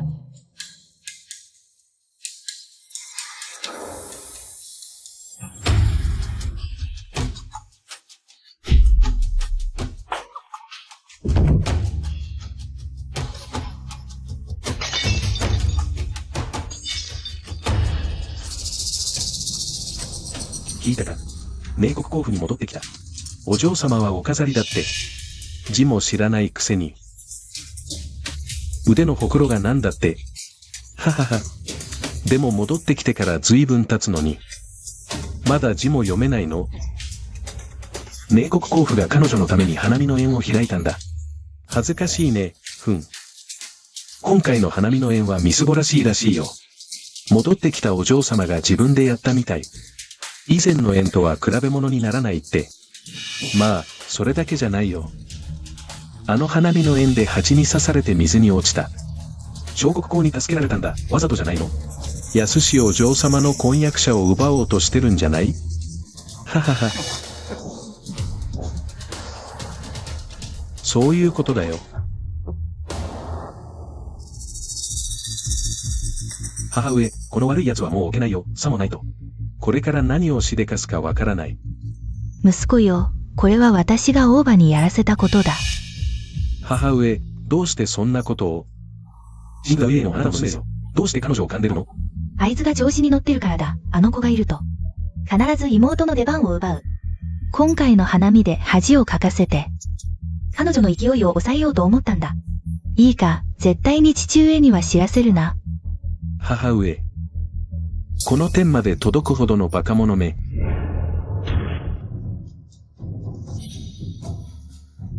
旦那様、チャローに行かれたんじゃ。どうしてこんなに早くお戻りに？今、何を話していた？花見の縁でいたずらした奴が見つかったのか？まだです。大場が母上が月齢を減らしたことに恨みを持って、服に細工をしたのです。ジングエル妹をこんな目に合わせて。息子、どうして？母上、あなたが優しいのは知ってるけど、絶対に、下々のものを甘やかしてはいけない。もうババアのところまで調べが及んでる。今、彼女に罪を着せないと。すぐに母上のところまで来る。今は身を切ってでも生き延びるしかない。この卑しい女、よくもそんなことを。者ども、焚き木小屋に閉じ込めろ。母上、こんな悪い奴は。棍棒で撃ち殺すべきだ。ああ、我が娘よ。どうして出てきた？顔に風は当てちゃいけないよ。母上、必ず彼女を撃ち殺してください。娘をひどい目に遭わせたんですから。この件は私が必ず処理する。まずは休んでくれ。嫌です。父上、どうか娘のために裁きを。この下賤な女のせいだわ。彼女がいなければ。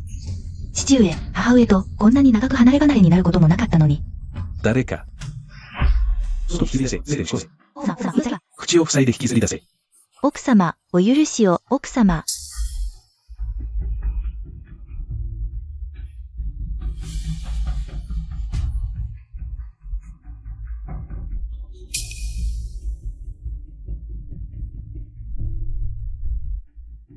苦しいかしら。頼りになる人を一人また一人と失っていく。最後には何もできなくなる、その気持ち。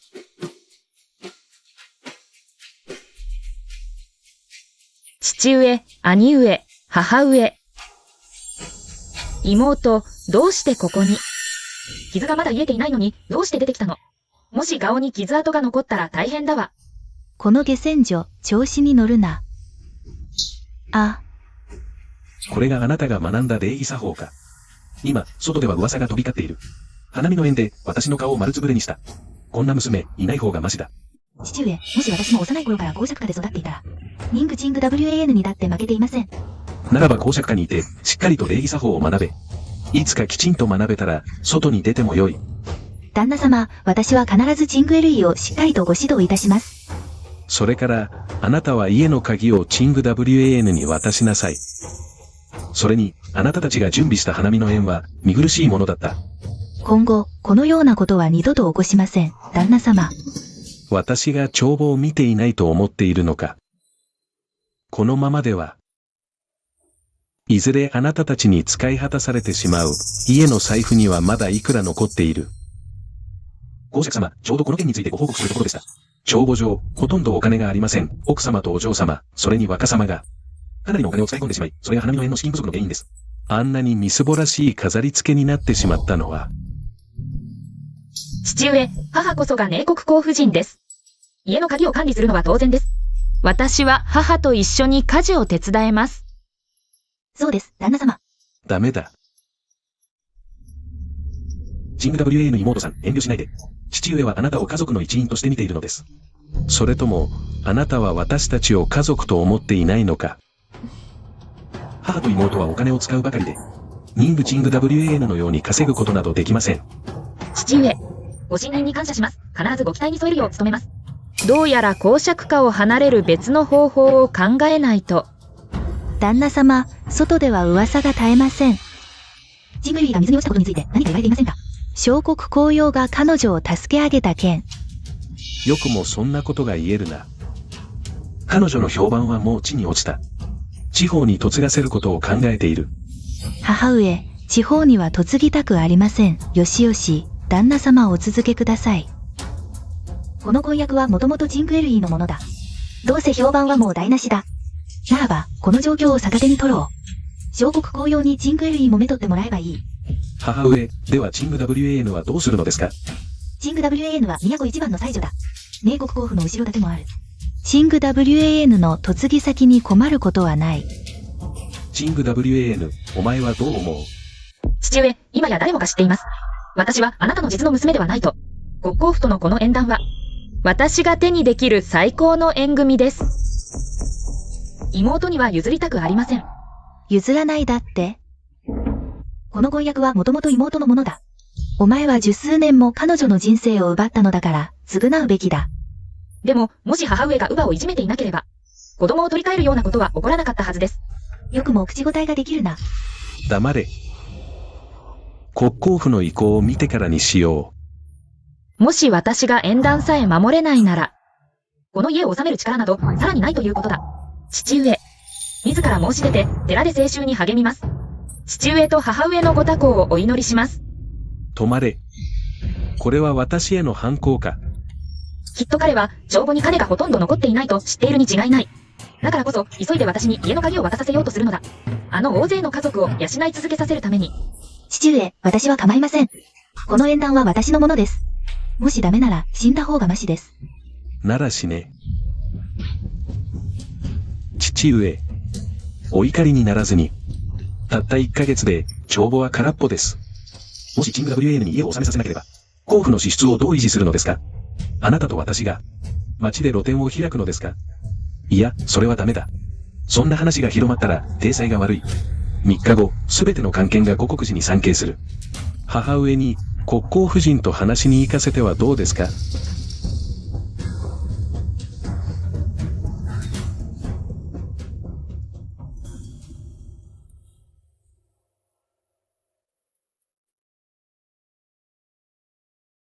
お嬢様、あの将校じじいは明らかにあの方と揉めているのに。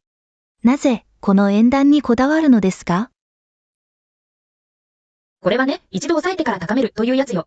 何しろニングチングエルギーは、何でもかんでも私のものを奪おうとするから。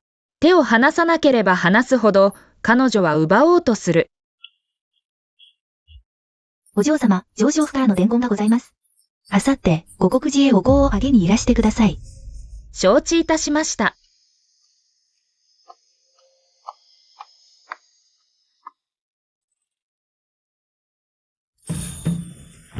新晩、妹が最近怪我で矢にいて退屈しているの。屋敷に芝居一座を置きたいっていうのよ。早くこの件を済ませてちょうだい。こんな些細なことは、執事に任せればいいでしょう。あら、新晩。妹が怪我をしているのに少しは気にかけてあげられないの。気持ちを示してよ。母上。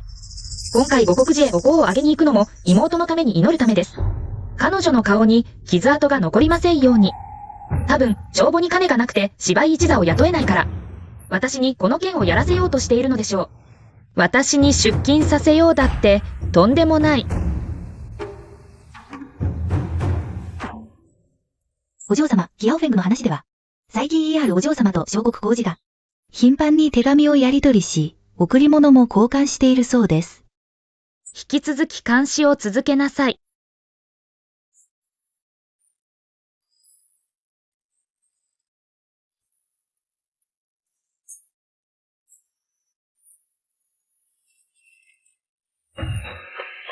すべて手配しましたか、奥様。どうやら、彼女は生かしておけない。母上。母上。私も五国寺へ気分転換に行きたい。家にいてもうんざりだわ。あら、私の大事な娘よ。お前は辛い目にあったわね。今度こそ。必ずお前に仇を取ってあげる、母上。どうやってあの女を懲らしめるおつもりですか？見ていなさい。その時になれば、わかるわ。新晩。どうしてこんらいたの？母上と国公夫人が。離れでお茶を飲んでいるの。先にいろいろ見て回りましょうか。後で、私もまずお祈りをしてきます。では、私はあちらの東屋で待っていますね。平尾太郎。チェンチェンと一緒に行きなさい。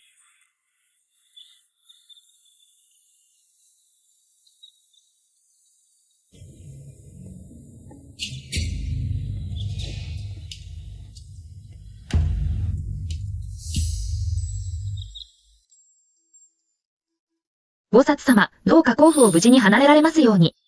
自由に生きられますように。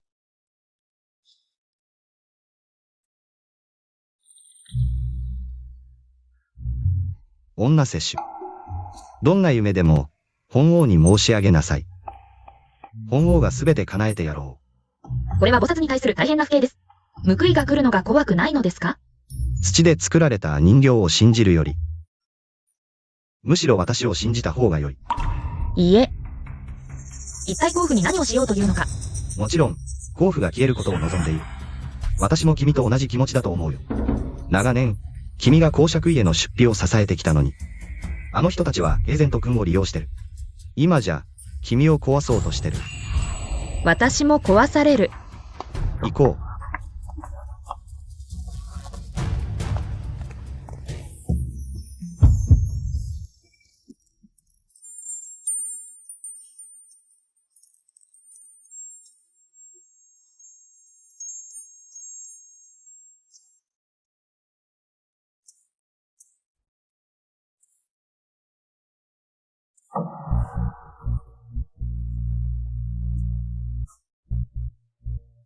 何をしようとしてるの？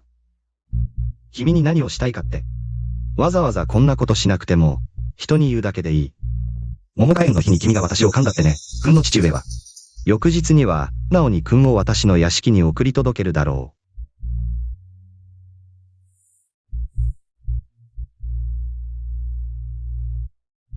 そんなに緊張しなくていい。ここに連れてきたのは。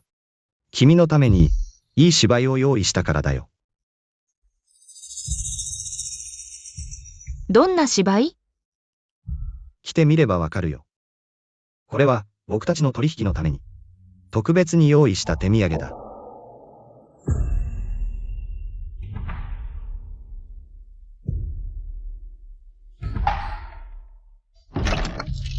チングエルイ、君か？なんだ、あの人たちだったのか。リングチングエルイーもここに来てたなんて。リングフェングを兄様。公爵下ではもう生きていけないわ。怖がらないで。すぐに母に言って、君を嫁に迎えるよ。本来なら君が公爵下の令嬢なのに、リングチング WAN は身分が卑しい。君には全然及ばない。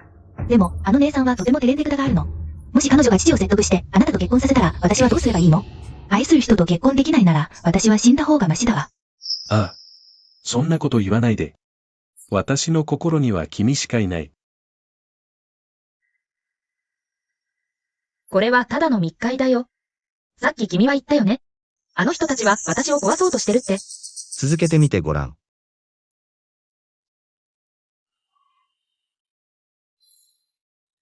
チングエルイ。何か感じない？この部屋、ちょっと暑くない？私もそう思う。じゃあ、こうしようか。ベールを開けて、息抜きして。安心して。君がどんな姿でも。僕は好きだよ。ダメ、私の一番美しい姿を見せたいの。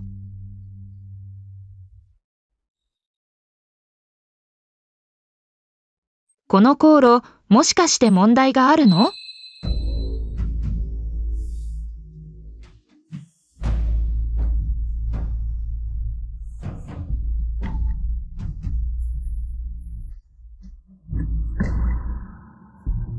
チングエルイ、会いたかったよ。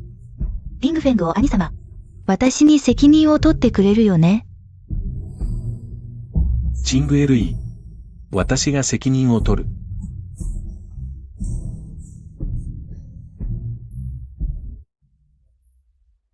つまり、あの屋敷にいるべきだったのは私だというのか。違う。もっと悪質だ。寧国公夫人は、わざわざ、坊主に化けたならず者をここに潜ませておいて、それから、国公夫人をここに呼び寄せ、この場面に遭遇させようとした。彼女たちは君を破滅させようとしている。どうして知っている？その件は気にしなくていい。とにかく、狂気を救ったのは私だ。さらに、面白い芝居も見せてやった。どうやって礼をするつもりだ。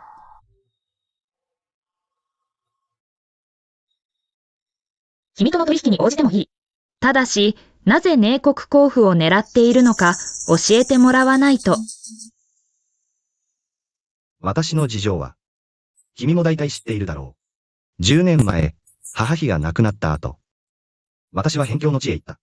その通りだ。当時、ギャオヤンの母は寵愛を受けていて、ギャオヤンは次期大使の噂が立っていた。しかし、突然、陳貴妃が亡くなり、ギャオヤンは直接辺境へ行った。大王子が皇帝の面前で寵愛を受けるものとなった。そうだ。君の母妃が亡くなった後、最も得をしたのは大王子だ。10年前、私が皇府を管理していた時、皇府は大王子と交わりを持った。それ以前は、皇府と大王子が、何か交流があったなどとは聞いたこともなかった。当時、私はこの件を徹底的に調べた。ただ、その頃は、寧国公は、すでに没落しており、私とも、大王子とも、何の接点もなかった。だからこそ、寧国公府を見落としてしまったのだ。その結局、当時の真相をはっきりと解明できなかった。彼があんな危険なことをするのは、母妃の仇討ちのためだとは思わなかった。大使の座を狙っているとばかり思っていた。安心しろ。証拠を見つけてやる。君の母妃の無実を証明してやる。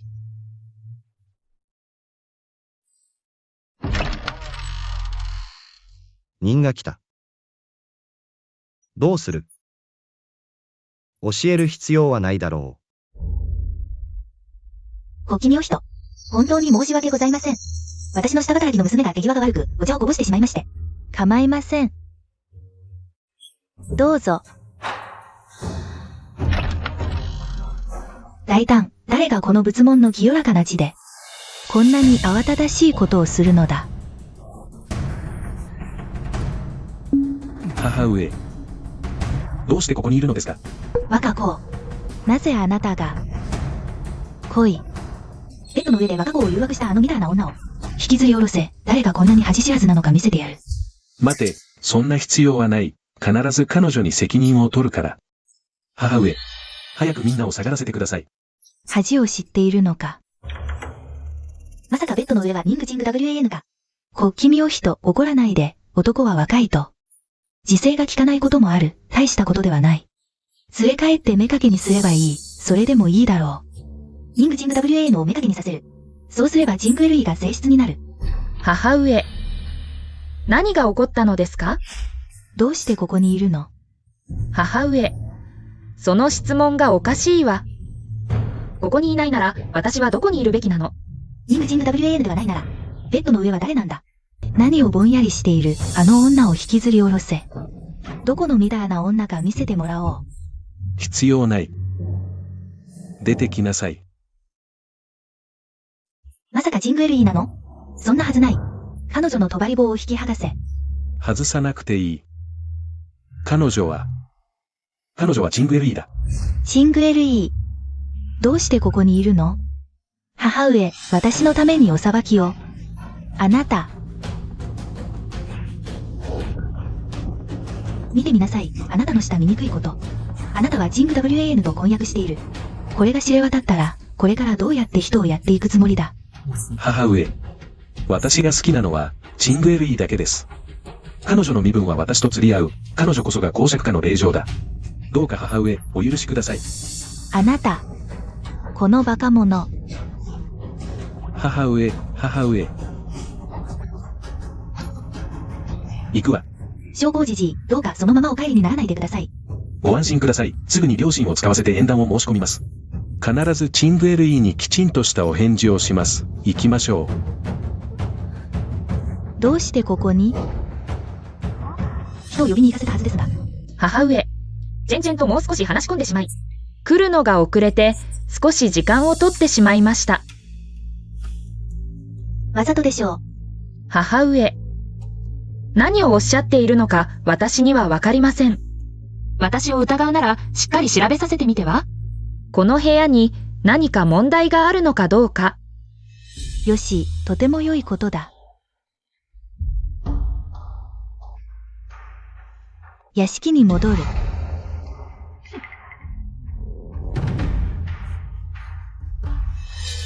今回はあなたの負けです。どちらが勝つか負けるか、まだわかりませんよ。これから屋敷に戻って、どうするつもり？それは私のことで、殿下にはご心配いただかなくて結構です。では、これをお持ちください。これは何ですか？私のことを思うとき、これを空に放ってください。または、危険にあったときにも使えます。必要ありません。早合点は禁物です。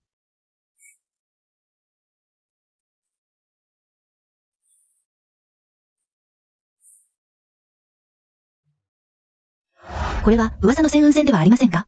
聞くところによると、殿下の黒豹影を動かせるそうです。こんなに貴重なものを。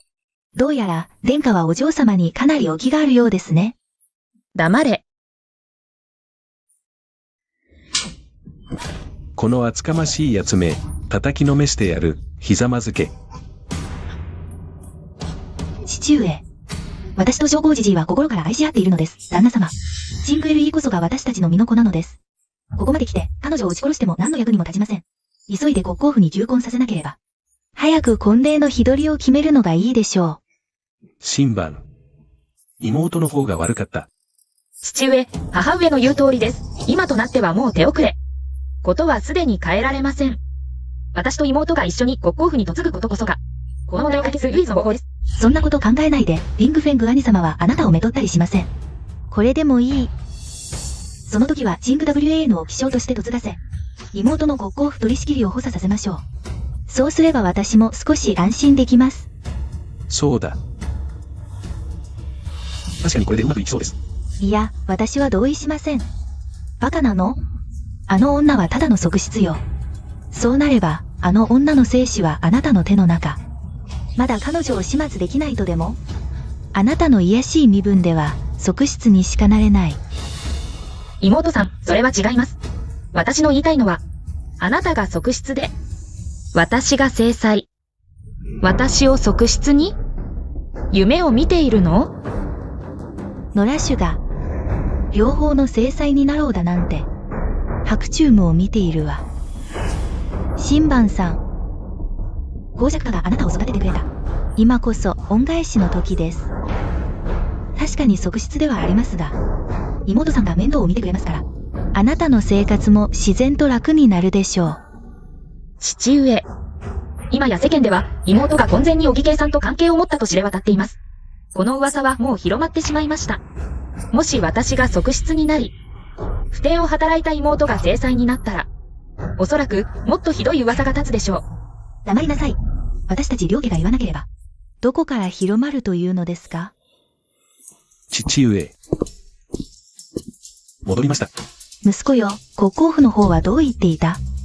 国公夫人は、米はもう炊き上がったのだからと、政楽を嫁がせることを承諾してくれました。ほら言った通りでしょ。国公府が私たち公爵家を。お嬢様を差し置いて、身分不明の女を選ぶはずがない。しかし、彼らには条件があります。どんな条件？早く結婚させてほしいということか。国公府の条件は、二人ともめとる。ただし、あなたが側室で、新番が正妻。ありえない。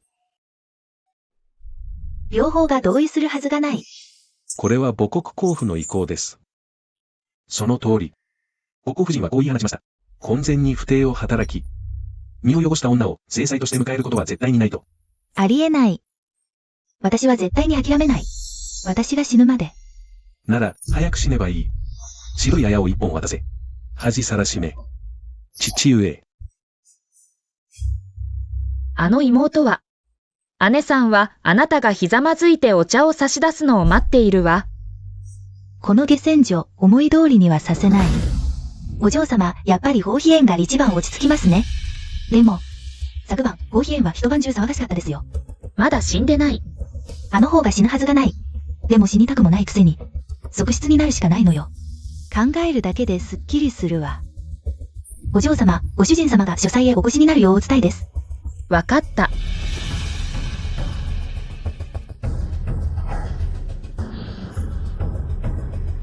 父上。チング WAN よ。昨日は辛い思いをさせたな。父は家の鍵をあなたに預けようと思う。これからは、屋敷の大小事すべてあなたが決めなさい。父上。娘にはその住人は務まりません。私を金のなる木にして公爵家を養い続けようだって？夢を見るのもいい加減にしなさい。それはどういう意味だ？私は国公府とすでに話をつけてある。あなたが正妻。チングエルイは側室だ。あなたは孤児の身。もし公爵家にいなかったら、今日のあなたはなかった。父上、誤解です。私はすぐに嫁ぐ身ですから、公爵家の管理には向きません。あなたは知らないだろうが、我が公爵家は大難に直面しているのだ。あなたも知っているだろう。公爵家はかつて収入が支出に追いつかず、内務府からの借金で何とか命をつないでいた。今では累積で、100万両にも達している。父上、大王子がいらっしゃるなら、我が公爵家は問題ないのでは？陛下がお命じになった。名門公爵家が内務府に負っている借金を調査せよと。もし定められた期間内に借金を返済できなければ、罪を問われ、家財没収となる。でも父上、たとえ私が家を管理したとしても、せいぜい屋敷の支出を維持するのが精一杯で、この100万両の穴埋めはできません。父は知っている。あなたはいつも賢く、何とかしてきた。公爵家の命運は今回、あなたにかかっている。もし公爵家が罪に問われたら、あなたは公爵家の令状として、必ず巻き込まれるでしょう。父としてお願いするよ。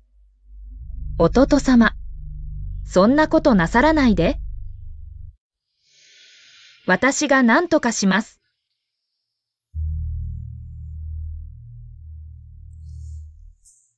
いい子だ。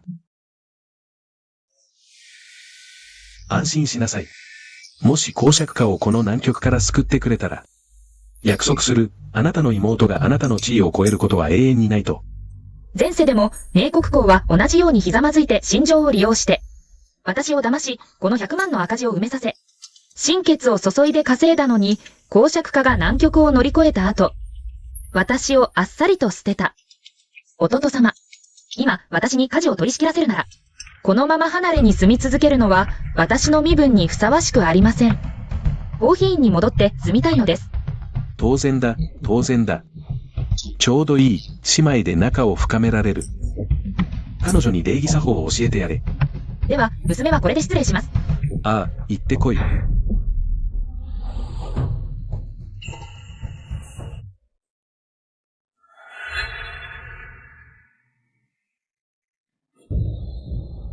誰か来てくれ。この部屋のものを全部、外に運び出せ。誰がそんなことできるものか。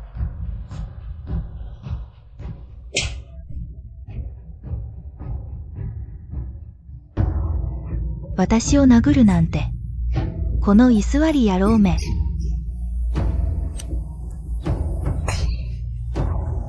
妹よ、これは殴っているんじゃない。礼儀を教えているんだ。また家の恥となる醜い真似をしないようにね。何様のつもり？お前なんかにできるか。私は今、父から舵取り仕切りの鍵を受け取ったばかり。これからは、屋敷内の大小すべての事柄は、すべて私が決める。何をぼんやりしている？早く正房を片付けて。お姉様をお通ししろ。はい。よくもやったな。私がここに住むなら、私はどこに住めばいいの？もちろん離れだよ。何しろこれから私たちは開国公府に嫁ぐのだから。妹が側室になるなら、当然離れに住むしかない。ちょうどいい。自分の新しい身分に早く慣れておきなさい。この卑しい女、母上に言いつけてやる。大胆な。天を覆すとは、誰が私の娘を追い出させるという。母上。彼女は舵取り仕切りの鍵があるからって、私を追い出そうとしているんです。それに私を殴りました。早く妹に謝りなさい。母上、私が戻って住むのは、父が直接お許しになったことです。もしお信じになれないなら、口に出して聞いてみたけど。私だってあなたの母親よ何をしろと言ったら。それに従わなきゃそうじゃなきゃ、役人に言いつけるわ。親不孝者だってね。もし母上がこれ以上で絡めをなさるなら、父上に申し上げるしかありません。これまで長年、実家にこっそりどれだけの金を渡してきたか。父上もご存知なら、すぐに離縁状を突きつけるでしょう。脅すつもり？とんでもない。母上、道理を解いているだけです。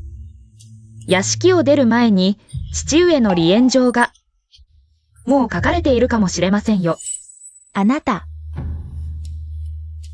キヤオタをお客様をお見送りして、奥様、どうぞ。母上、あの下賤な女にそんな風にいじめられて黙ってるの？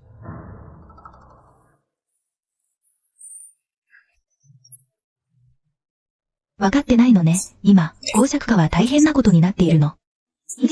私たちを助ける方法を考えられるの？どうして公爵家はこんなに借金を抱えているの？ジングエルイ、あなたの父の役人としての収入は多くないの？普段から公爵家の体面を保つために、あちこちでお金がかかるのよ、ここ数年。ニングジング WAN が稼いで。公爵家の支出を支えていたの。母上、もし彼女の稼ぎ方を知ることができたら、後から取って代わればいいんじゃない？できるの？どうしてできないの？そうじゃなきゃ。ずっと彼女に押さえつけられてるの？調べるものを探すわ。ねえ聖番、調子に乗れるのも長くはないわよ。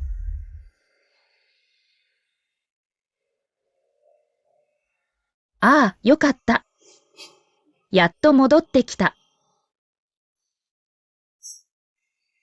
お嬢様、さっきは本当にすっきりしましたね。厨房に行っておいて、ER お嬢様は療養中だから。あっさりしたものだけ食べさせて、それから。屋敷の出費は切り詰めること。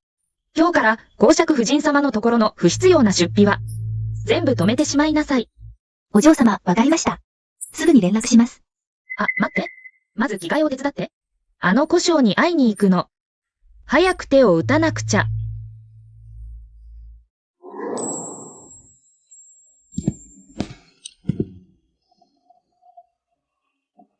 どうしてあなたが？どうした？本王を見てがっかりしたか？今日は忙しいの。私の時間を無駄にしないで。焦ってるのはわかるが、まず落ち着け。さあ。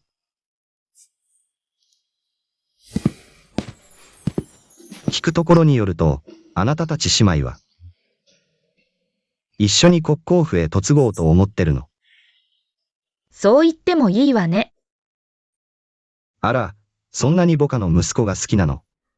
だって私は身分もわからない孤児だもの。国公府へ嫁げるなんて前世の福徳のおかげよ。それが何の福だっていうの？どうしてあの不貞な男女をそのまま成仏させないの？わざと嫌がらせしてるの。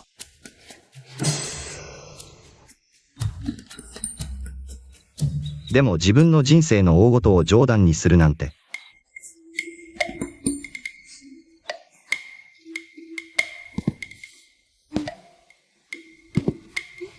何するのよ。殿下が私の人生の大事をそんなに気にかけて。まさか、私のことが好きなの？冗談じゃない。本王には美しい宰相が大勢いる。お前の番なんて来ない。じゃあ、なぜ私を呼んだの？ああ。本題に入ろう。探させたあのものは、甲府の書斎にあるはずだ。書斎？正確には、書斎の隠し部屋だ。でも私は甲府を長年管理してるのに聞いたことないわ。書斎に隠し部屋があるなんて。間違えてるんじゃない？だからこそ、寧国公という男は、非常に深く隠している。わかった。その隠し部屋を見つける方法を考えるわ。どこにあるの？あの故障を探せ。お金がそんなに必要。本王は金ならいくらでもある。養ってやれる。それは殿下のお金でしょ。本王が言いたいのは、本王が貸してやってもいい。利息は取らない。だって、今は協力者同士じゃないか。いいえ、結構です。私がこれらすべてをやるのは自分の未来のためよ。そういえば、寧国公が言ってたわ。皇帝が近々厳しく調べるって。内務府の欠損を。各大名家が埋められなければ、家宅捜索され罪に問われる。あなたがやったの？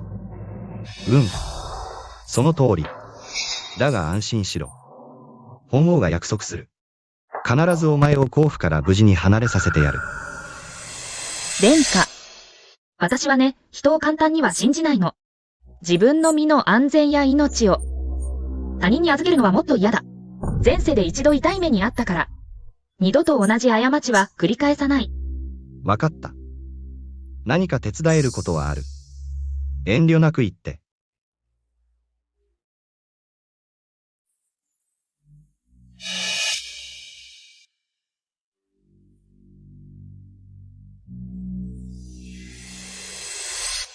お嬢様。来る途中で。誰かが尾行しているのに気づきました。キアオフェング、誰が尾行しているか調べて。はい。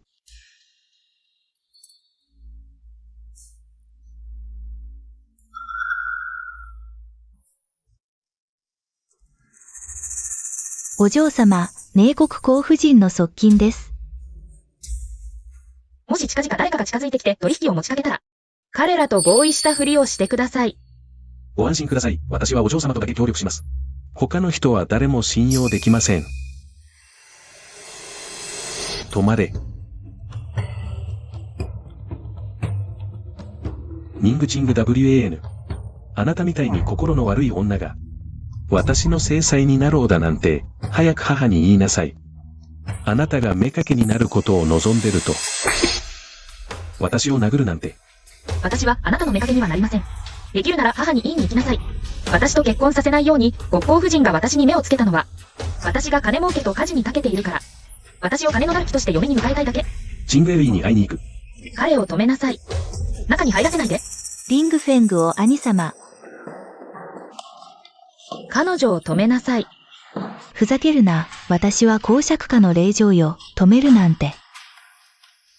父が私に家を任せたから、当然。我が公爵家の名誉を守らなければ。彼を追い出しなさい。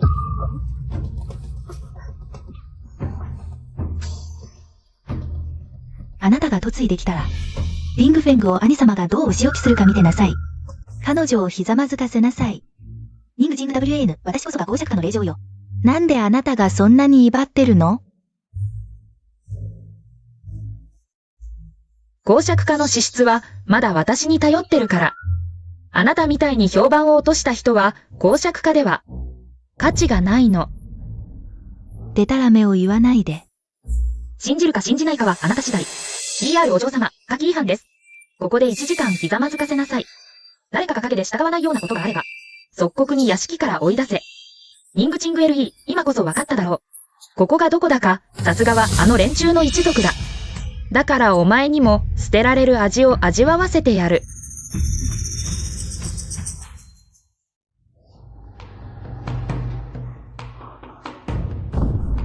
秘密の部屋は一体どこにある？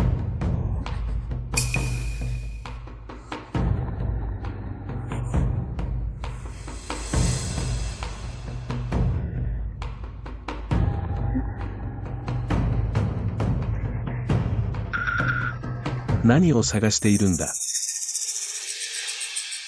父上。帳簿を探しています。母上が家計を管理していた期間の帳簿にいくつか問題があることに気づきました。以前の帳簿を見比べたいと思っています。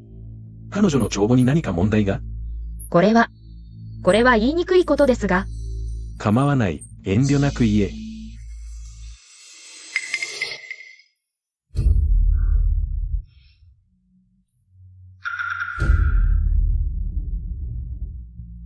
実は母上は長年、密かに実家を援助し続けていました。特に今月は、母上の管理期間中、実家への補助金が、10万両にも達しました。不届きめ。公爵様。奥様が前の広間にお越しくださいと。まあ、公爵様。ついに本性を表したわ。あの人がうちのジングエルイをあの庭で正座させてばしているんです。罰は当然だ。もし今後また証拠じじいとつるむようなことがあれば、足を折ってやる。あの人は通じ無理よ。庭に正座させていいわけがない。あの人にそんな資格があるのか。それにあなたもだ。我が公爵家が裕福でないことを知っていながら、密かに実家に金を流すとは。すぐに金を取り戻せ、でなければ離縁するぞ。あなた。旦那様。これだけ長年連れ添ってきたのに、離縁だなんて。わざとだな、そうだろう。私には言わないって言ったじゃないか。言ったが、私にどうできるというのだ。前世ではお前たちを最も親しいものと思っていた。それなのに私を殺した、今度はお前たちが死ぬ番だ。不届き者め。来ると、すぐに 11ER を呼んでこい。私のためによく懲らしめて、兄上が戻ってきたら必ず。ニングチング WAN のあの女を懲らしめて。ああ、大少々、お姉様は今休んでおられます。お伝えいたしますので。どけ。卑しい下女が私を止められると思うのか。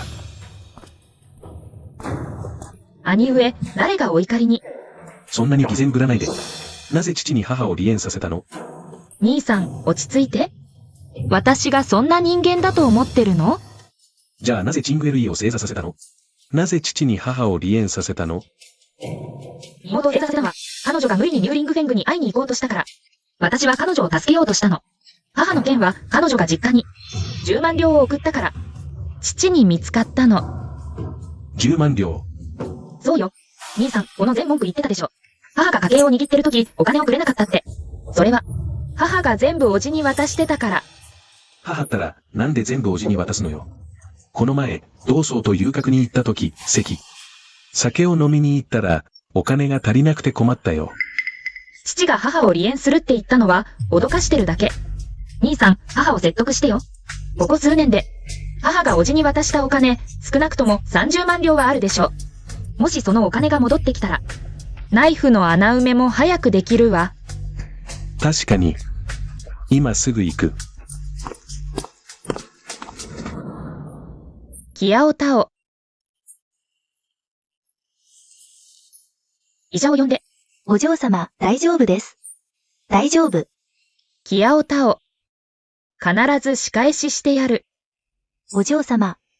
私のために危険なことはしないで。前世では、ニング11が同窓と遊郭で遊んで、花魁に大金を使い果たし、喧嘩して人を殺した。でも、今回はニング11が殺されたら、寧国効果を絶やしてやる。執事がここで何してるの？もしかして寧国公が怪しんでる？皇子が私に帳簿をお嬢様に渡すよう命じました。お嬢様がまた取りに来るのを防ぐためです。執事、ご苦労様。別の方法を考えないと。大変です。大変です。若様が事件に巻き込まれました。遊郭で喧嘩して、血を吐いて倒れました。もう若様を連れ戻しました。早く医者を呼んで。あ、待って。父は大王子と親しいから。父に大王子にお願いして、宮廷医を呼んでもらおう。はいはい、今すぐ行きます。早く早く早く。キアオタを後で芝居に連れて行ってあげる。お嬢様、私のような下女のためにそこまでする必要はありません。キアオタを、私の目には、あなたが一番大切な人です。そうだ。キアオフェングに屋敷の上下の情報を持ってこさせて。うん、わかった。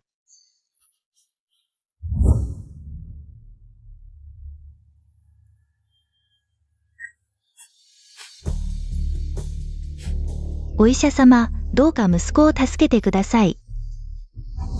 母上、兄上はきっと大丈夫です。黙れ。語彙の邪魔をするな。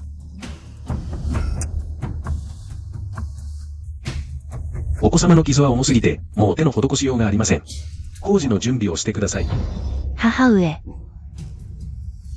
兄上は大丈夫なはずです。昼間は元気だったのに。兄上がそんなことになるはずがありません。よくもそんなことが言えるな。兄上が遊郭に行くとき、なぜ止めなかったんだ。私のような奥深くにいる女がどうやって止められるというのですか？むしろあなたはなぜ止めなかったのか、あなたの兄上を。最初に兄上が遊郭で酒を飲んでいると言ったのはあなたでしょう。きっと姉さんが兄上を殺そうとしているに違いない。新番。あなたは公爵家の唯一の跡取り息子を殺した。何をするつもりだ？父上、普段兄上が遊郭に行っても、同僚との酒の付き合いだけで、今まで何も問題は起きていません。どうして突然今回だけ事件が起きたのか、私は、誰かがわざと私たち公爵家を狙っていると思います。言い訳をしているな。父上。元踊り品家が内務府に借金するのはよくあることです。なぜ突然徹底調査するのでしょうか。それに前回の、桃花園の一件も大騒ぎになりました。今度は兄上も事件に巻き込まれ、誰かに恨まれているのではないでしょうか。まさか三王子が私を疑っているのか。今回の内務府借金の徹底調査も、三王子が主導しています。父上。一体誰なのですか？おっしゃっていただければ私もお力になれます。そうです、公爵様。考えてください。一体誰が。私たち公爵家を陥れようとしているのでしょう。大王子に私たちの味方をしてもらいましょう。そうです、父上。私たちは公爵家です。この件は私がはっきり調べる。では私たちの息子はどうすればいいのですか？大王子様のところへ行って、何とか方法を考えてみます。父上。必ずまた医者を探して、兄上の治療に当たらせます。いくらお金がかかっても、兄上の命は救います。ご苦労様。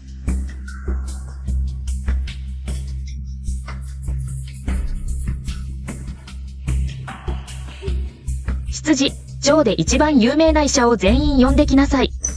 どんなに高価な薬でも、いくらでも出します。でも、帳簿にはもうあまりお金が残っていません。姉さんがずっと帳簿を管理していたのに、どうしてお金がないの？まさか姉さんが横領したんじゃないでしょうね。妹がそんなことを言うなら、仕方ない、執事の鍵を渡すわ。あら、シングエルイー、黙りなさい。姉さんにそんな言い方をするものじゃない。シング WAN、早く方法を考えて。お兄ちゃんを助けて、妹の言葉は気にしないで。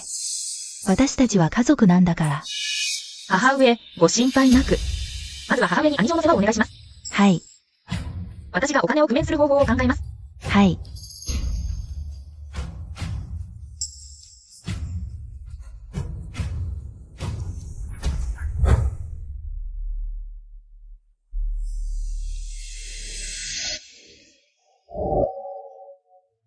おじさんの家に人をやってお金を返してもらいなさい。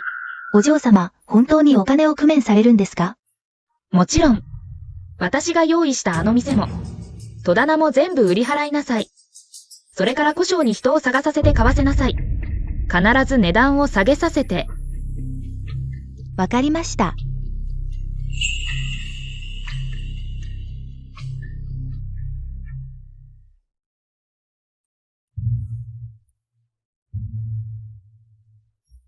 これは、キアオフェングが送ってきたもののはず。お嬢様、これを見て何をなさるんですか？書斎に隠し部屋がないか見てみるの。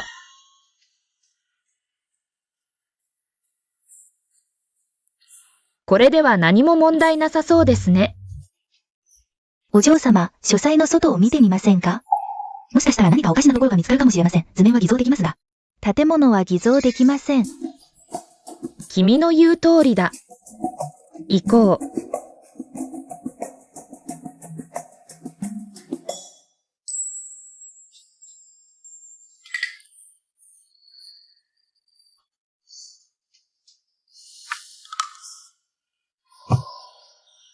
キアオタオ。歩数を記録しておいて。お嬢様、覚えています。あなたね、インクジンだね。一人でここに隠れてサボってたのね。ついに見つけたわ。私が何をしようと妹に報告する必要はないわ。サボってるんだから、父上に言いつけるわ。お姉様、妹。どうして書斎の外にいるの？執事、ちょうどよかった。お嬢様が書斎の外にいらっしゃいます。こそこそして、きっと物を盗んで逃げようとしているに違いない。お嬢様、書斎の外で何かご用でしょうか？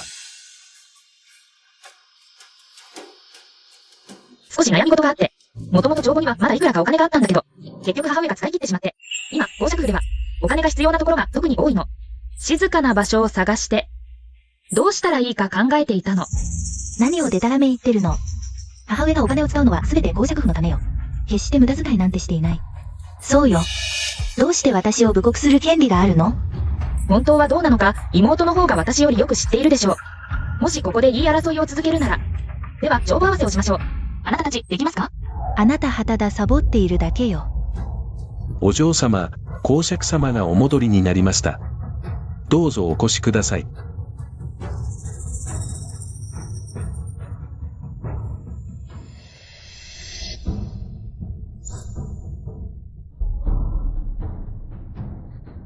父上。息子の面倒も見ないで、ここで何をしている？旦那様。私はニングチング WAN を探しに来た。彼女がこっそりと我が公爵府の財産を売り払い、金を持ち逃げしようとしている。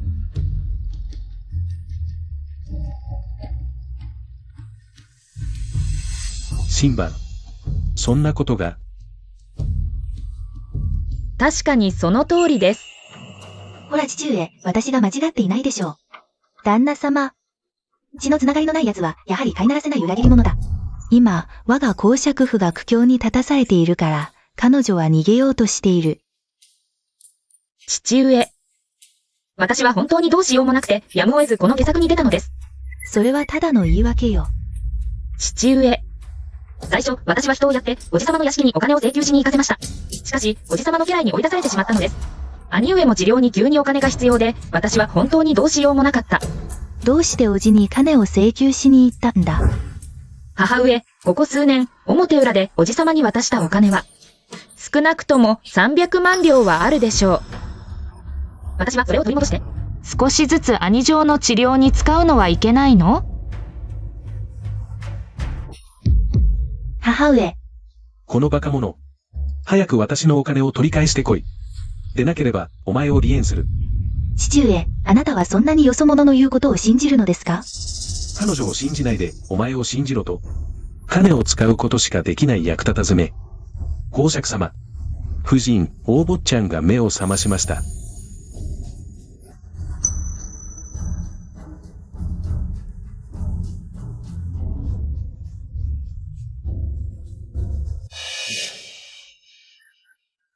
死ななかったのか、命が強いな。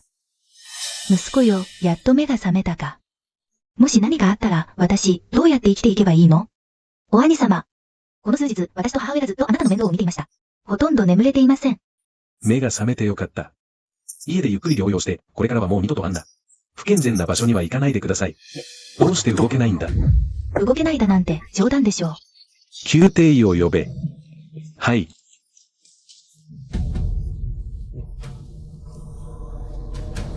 宮廷医が参りました。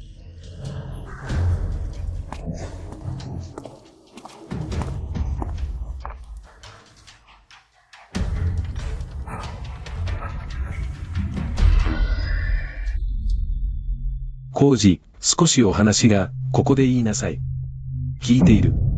ねえ君子の傷は重く、目は覚めましたが、これからは、寝たきりになるでしょう。浩二。浩二。見ろ、因果応報だ。浩二。この宮廷医は腕が悪いんじゃないか。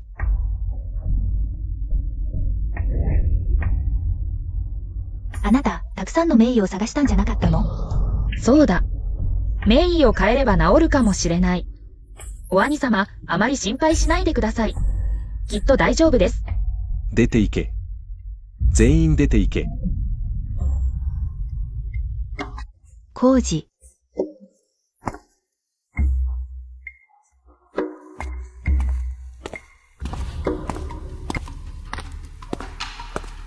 父上。最近は頻繁に屋敷を出る必要があります。自らお兄様のために、名医を探して治療を受けさせます。よし、行ってきなさい。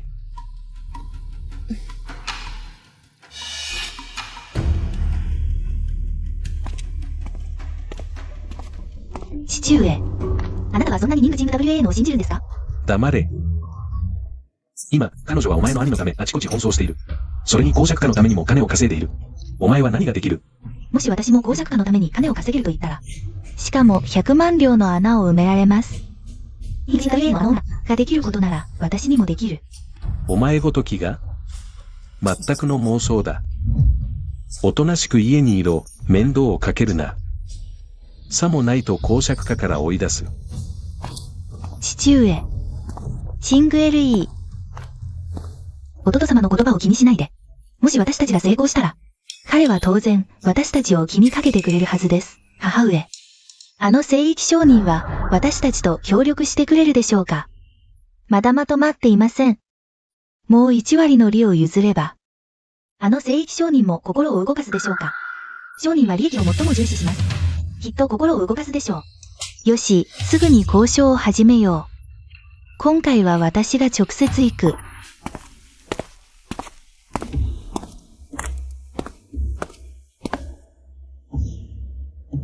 すべて記録したか？はい、覚えております。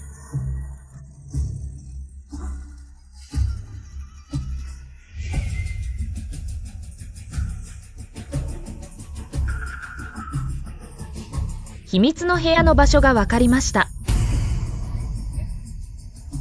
しかし、この書斎には普段、下人が入るのも容易ではありません。掃除の時でさえ、執事が立ち会っています。そうですね。前回見つかって以来、彼らは私に一人で、書斎で帳簿を調べることを許しません。万全の策を考えねばなりません。キアオフェングに伝えて、南王子の屋敷へ行くように。この件は、私が直接彼に話す。はい。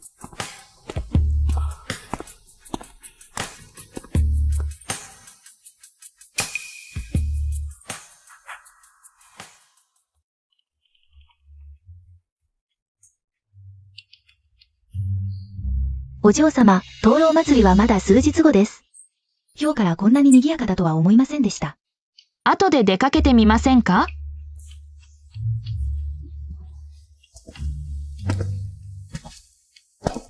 殿下、おしゃれですね。気に入った。君にあげるよ。ついでに買っただけだ。でも、この灯籠は好きじゃありません。じゃあ、どんなのが好きなんだ？誤解しないでくれよ。ただの世間話だ。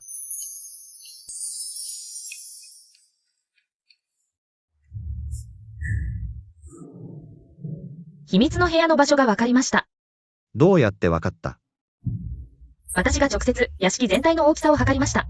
長さと幅を測ると多くの場所が図面と一致しません。つまり、ここに問題があるのです。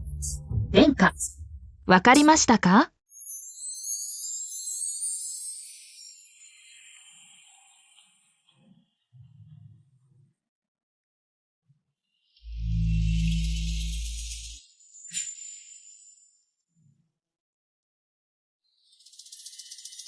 ふと気づいたが、この女は、なかなか綺麗だな。秘密の部屋の場所は確定しましたが、あの場所は警備が厳重です。しかも、頻繁に見回りが入ります。もし、迂闊に手を出せば、彼らが証拠を先に移動させるかもしれません。つまり、どういうこと？私たちは地度で成功しなければならない。そうです。何か良い計画はあるか？事故を起こしたいと思います。例えば火事。その時、殿下の部下に危険を冒して書斎の秘密の部屋へ行ってもらう。もし寧国公が気づいても火事だと思うだけでしょう。証拠を焼却した。これで君にもっと時間ができる。これが一番いい方法のようだ。それではそう決めよう。私が全て手配したら、キアオフェングに君に知らせるようにする。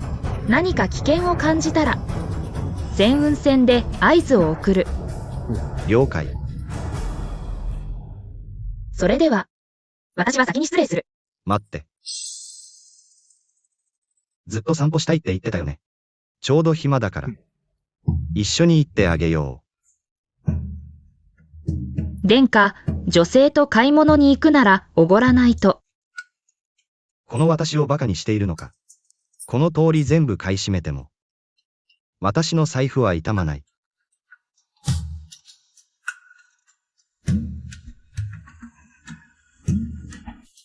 お客様。奥様に飴玉串を1本いかがですか？彼は私の、この飴玉串。全部買い取る。ありがとうございます。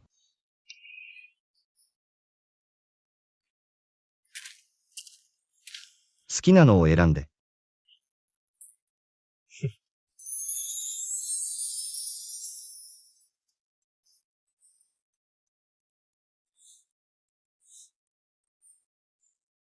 甘い。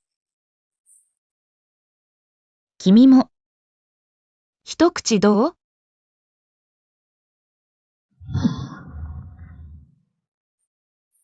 あ、これは私が食べた。確かに甘い。用事があるので先に戻ります。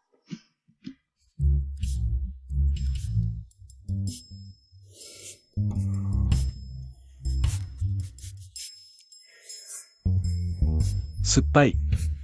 そう。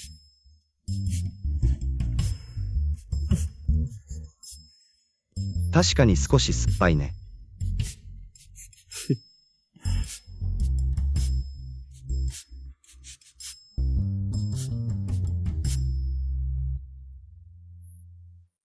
お嬢様。殿下はきっとお姉様がお好きですよ。枝を言わないで。姉さん。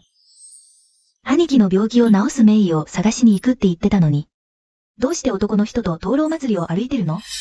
こっそりデート？見間違いよ。間違いない。あなたは男の人とデートしてた。このことが国公府に知れたら。浮気な女はきっといらないと言うわ。だったら告げ口すればいい。父上は私を責めない。今の公府の支出も、妹の衣食住も、すべて私が支えているんだから。あなたが？毎食、台所が私に小皿を届けてくれること？わざとだって私が知らないと思わないで。妹さん、まだバカじゃないみたいね。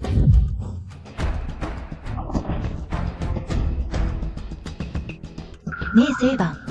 あんたの調子も長くは続かないよ。今日、故障と協力の話をまとめたんだ。ねえセイバン。もうお前は終わりだ。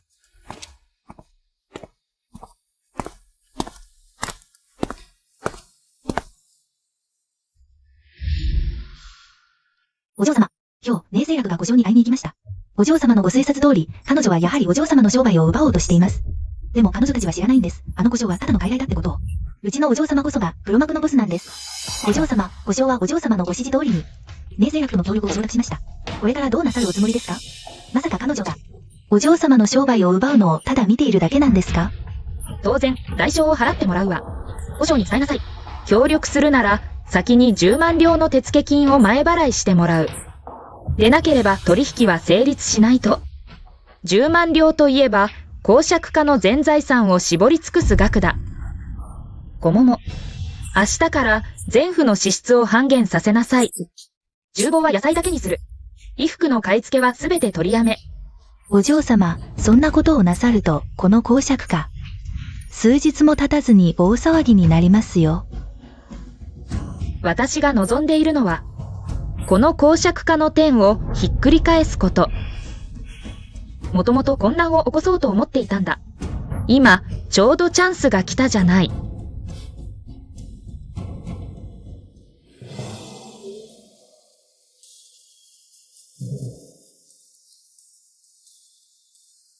ちょうどいいところに来たわね。このテーブルの上のもの、食べられると思ってるの？どうやって家を管理してるの？父上、姉は家のあんなに多くの店を売り払って、大金を稼いだのに全部自分の手元に握りしめているんですよ、父上。見てください。彼女はもう本性を表しています。私から言うことは何もない。食べたければ食べるし、食べたくなければ食べない。あんたは、ねえセイバン、お前が今持っているものすべて。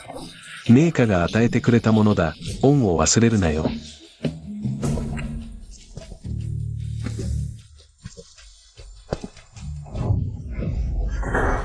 ねえセイバン、この服は新調したばかりなのに。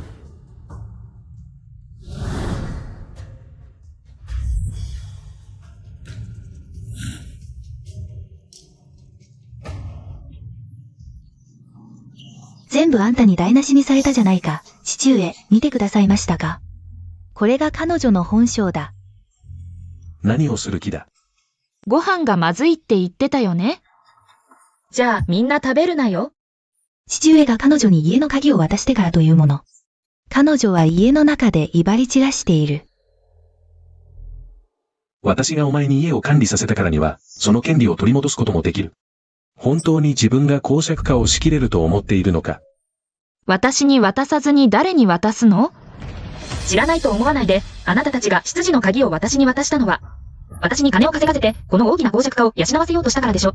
でたらめを言うな。公爵化にはたくさんの産業がある。あなたは管理するだけでよく、金を稼ぐ必要はない。忘れないで、公爵化のこれらの店は、私が長年苦労して稼いだお金で買ったものだ。それがどうした？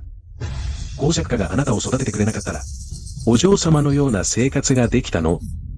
あなたたちが食べるもの、使うもの、着るものは、すべて私が与えたもの。私はあなたたちに借りはもう返した。弟様、早く彼女を追い出してください。この他人を。私たちの家から追い出してください。自分が実の子ではないと知ってから、ずっと私たちに不満を抱いている。この大事な時に、わがままを言うつもり？少なくとも今は、公爵家の100万両の穴はまだ埋まっていない。ニングチング WAN の力が必要だ。しばらく彼女を追い出すことはできない。弟様、どうか甘く考えないでください。彼がなぜ私を公爵家から追い出せないか知っている？公爵家のこの100万両の大きな穴はまだ埋まっていないから。あなたたちの命は私の手の中にある。あなたが残って公爵家を助けてくれれば、何でも望みを叶えてあげる。彼女を追い出してほしい。わかった、約束する。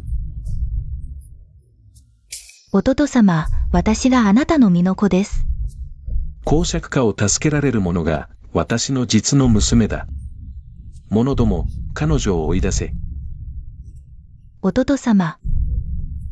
ダメです。これは私たちの身の娘です。彼女を追い出さないで。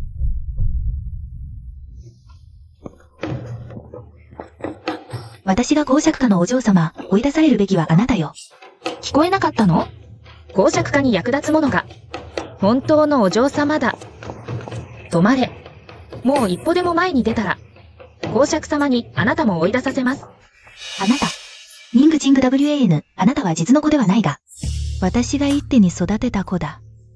どうしてここまで私に、妹にそんなことをするの？なぜ？桃花の縁で、あなたがわざと問題のある服を着させたから、蜂に刺されて恥をかかせようとした。護国寺でお参りしたとき、偽の僧侶に私の身を汚させようとしたから。私はやっていない。でっち上げないで。やったかどうかはあなたが一番よく知っているはず。私の前で親子の情を装うのはやめて。見ていて吐き気がする。前世ではあなたを、実の母のように扱い、いつもあなたのことを考えてきた。でも最後にはあなたは冷酷にも私を捨てた。今度は私があなたを捨てる番だ。キアオタオ。彼女を追い出せ。なんてことだ。母上、母上、あなたは。奥様、奥様。あなた、すぐに人をやって、お嬢様を護国寺へ送って。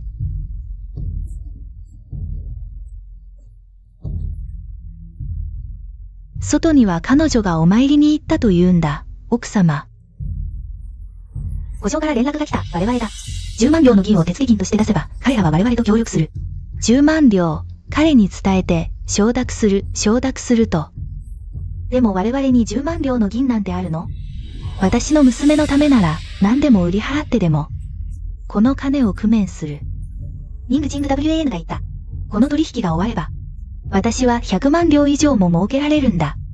奥様、甲府の赤字を埋めれば、工事もきっとあなたを敬うようになる。私が金を儲けたら、それがニングチング WAN の式だ。キアオタオ。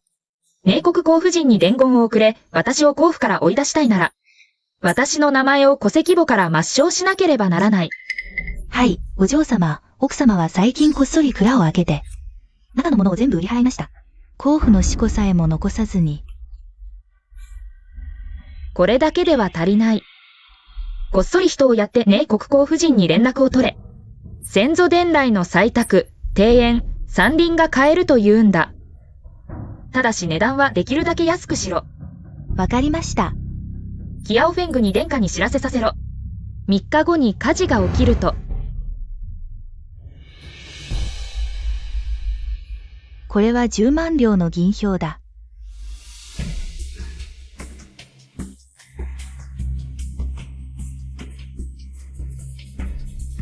奥様は本当に気前がいい。では今回はあなたと協力させていただきます。約束だ。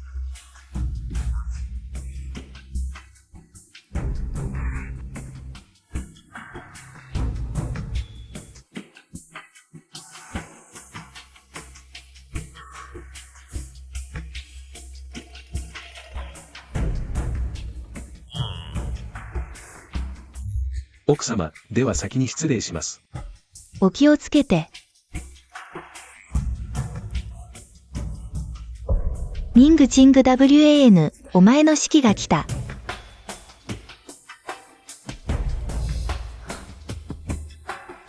行こう、寺へ星月を迎えに行く。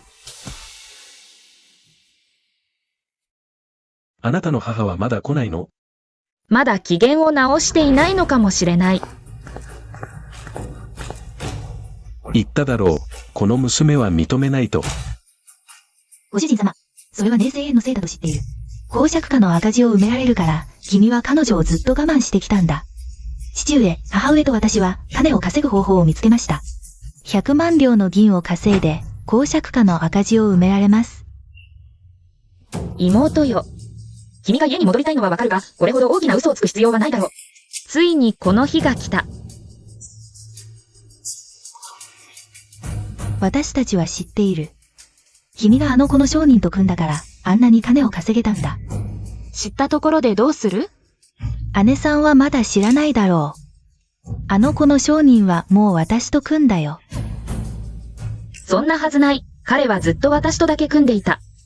誰とも組んだことなんてない。この商人がなぜ君と組んだと思う？君のためか？私たち公爵家の牽制があるからこそ、君と組んだんだ。私はただ彼と軽く話しただけ。彼はすぐに私と組むことに同意した。姉さんが信じられないなら、これを見てごらん。あなたたち、本当に卑怯だ、本当に卑怯だ。今度は君が公爵家から追い出される番だ。父上、これは娘からの贈り物です。この商人が私たちと長期契約を結ぶと約束してくれました。公爵家の支出は心配いりません。ああ、私の賢い娘よ。父上が君を公爵家から追い出したのは、やむを得なかった。父上を恨まないだろうね。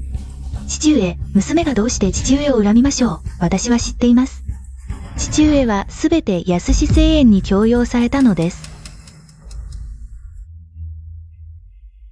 やはり清楽は物分かりがいい。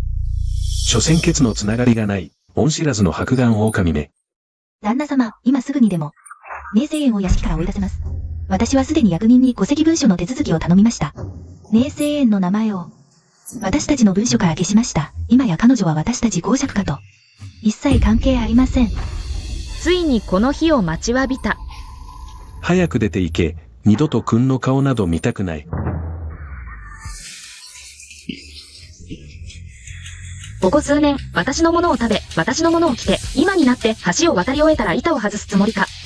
言っておくが、そんなことは許さない。何をする気だ、すぐにやめろ。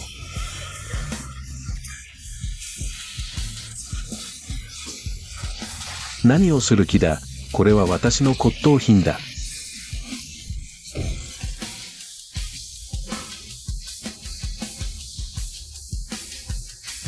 何をする気かって？お前たちと一緒に死ぬつもりだ。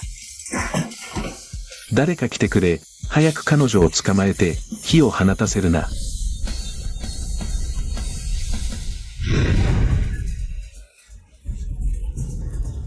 一緒に死のう。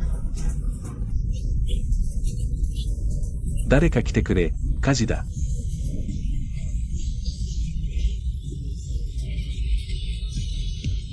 彼女を捕まえろ。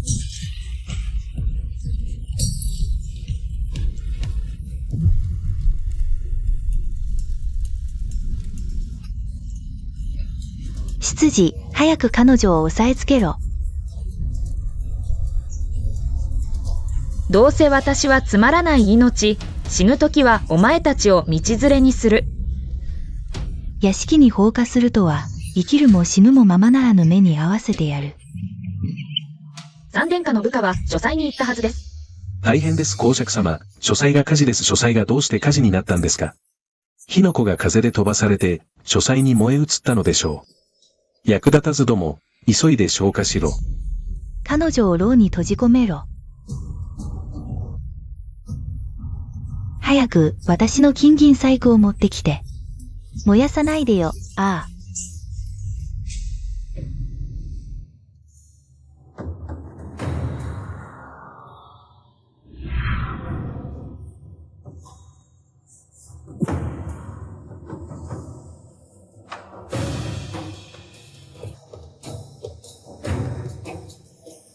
どうだ、証拠は手に入れたか。なぜ先運権を使わなかったんだ。私が助けに行こう。鶏を殺すのに牛刀を使う必要はない。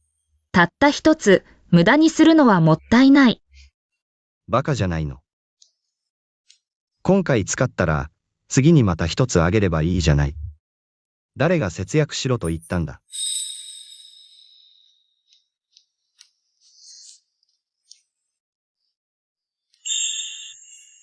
顔、痛いか。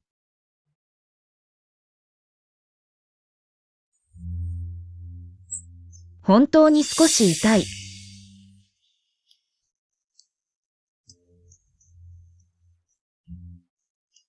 本王が難航を持ってきた。安心しろ。この悔しさ。本王が必ず晴らしてやる。自分でやるよ。ここには鏡もない。見えるの。動くな。俺がやる。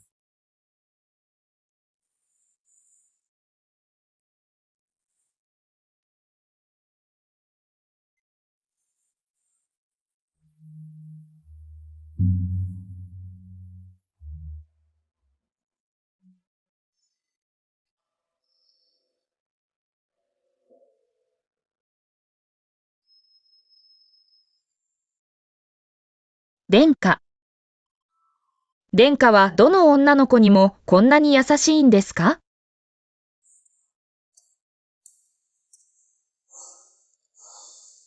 君は二人目だ。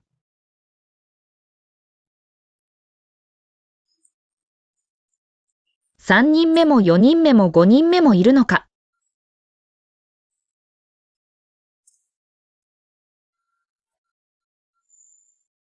てっきり聞くかと思った。前の人は誰だったのかって。聞かない。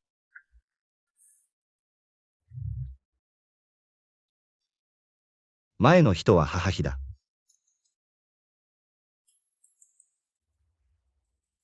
ついてこい。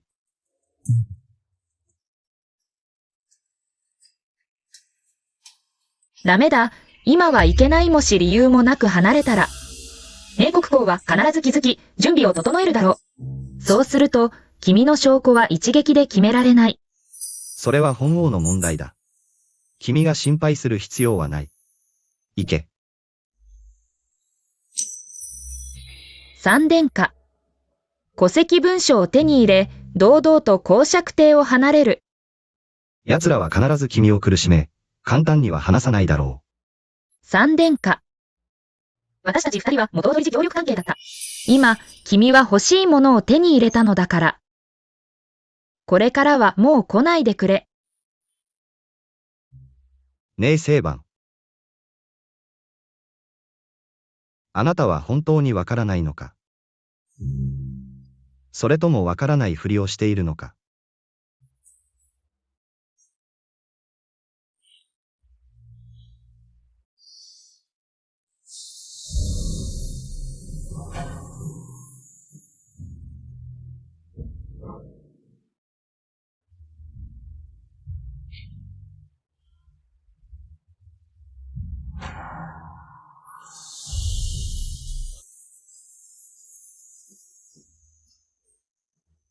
お嬢様、なぜ彼と一緒に行かなかったのですか？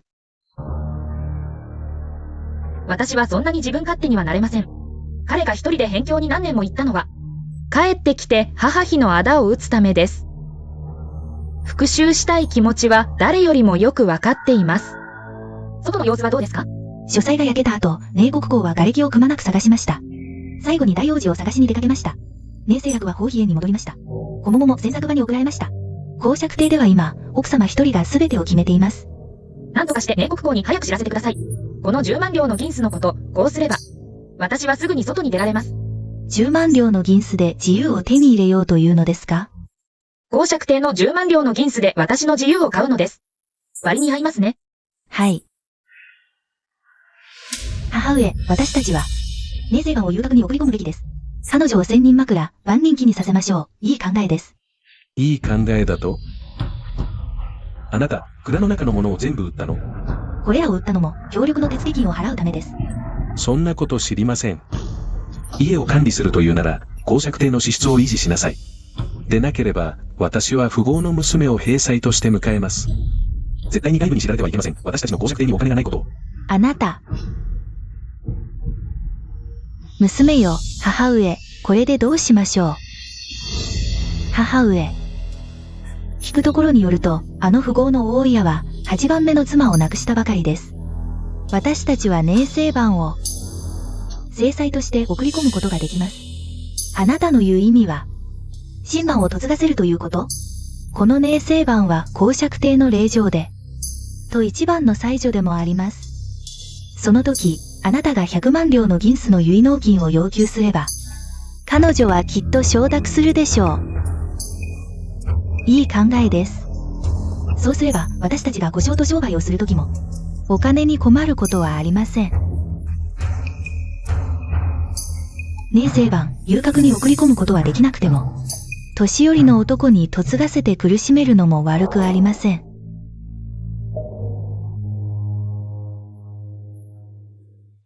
私の母が蔵の宝石類を売り払ったことを、父上に告げ口したのはあなたでしょう。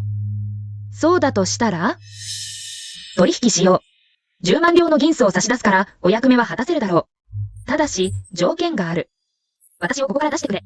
これが君の元々の計画か。残念だが、君の思うようにはいかない。誰か、花嫁の衣装を持ってきなさい。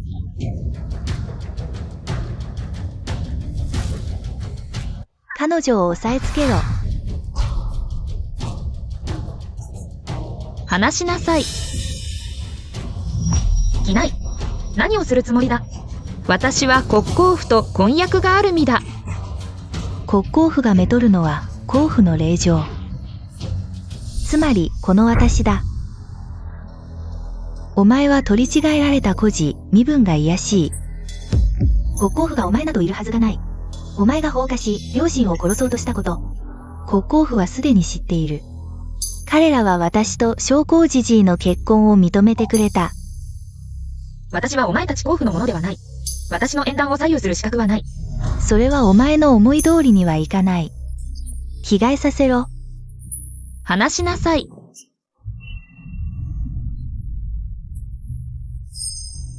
言っておくが、豪商の大家は大金持ちだ。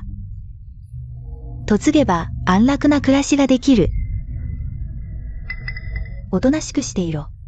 さもないと痛い目を見るぞ。ははは。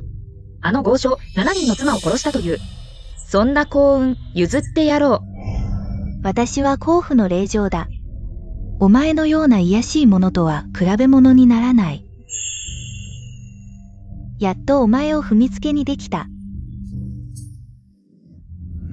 あなたたち、私の姫君を離しなさい。誰か、彼女を撃ち殺せ。私に構うなら、私にかかってきなさい。私にかかってきなさい。お前が私の乳母をどう殺したか。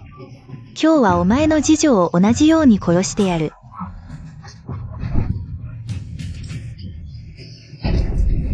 キアオタオ。姫君。わらで、私はもうか。怖くない。チング WAN、あなたが心配なだけ。一体何をした？何をしてももう遅い。誰が旋雲線を放った？父上、キアオタオが放ちました。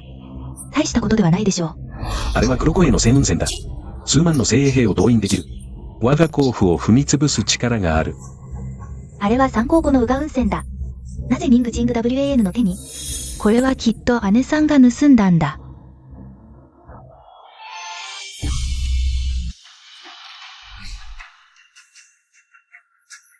殿下、お会いできますこと光栄です。殿下、ちょうどいいところへ。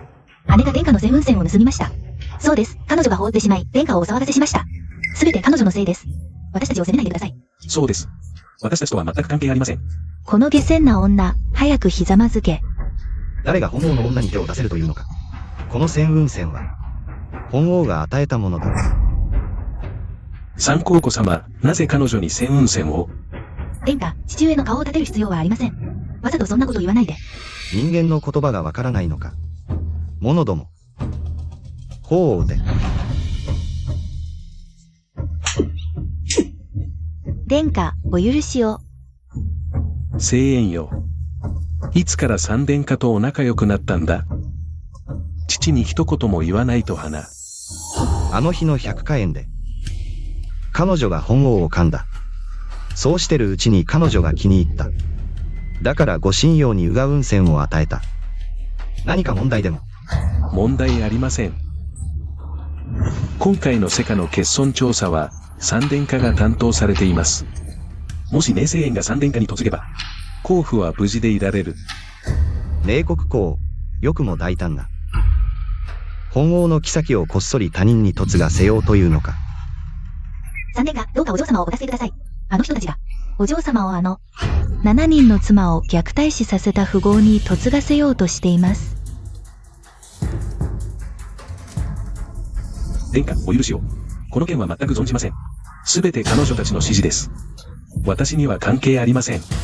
冷国公、今こそ門戸を清めるべきではないか。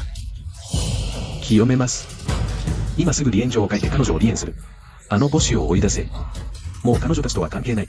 父上、私たちを見捨てないで。そうです。私が100万もの欠損を埋めてあげたのに。お前たちはどこまでも転がっていけ。明清楽。甲府が何か幸せの巣だと思っているのか？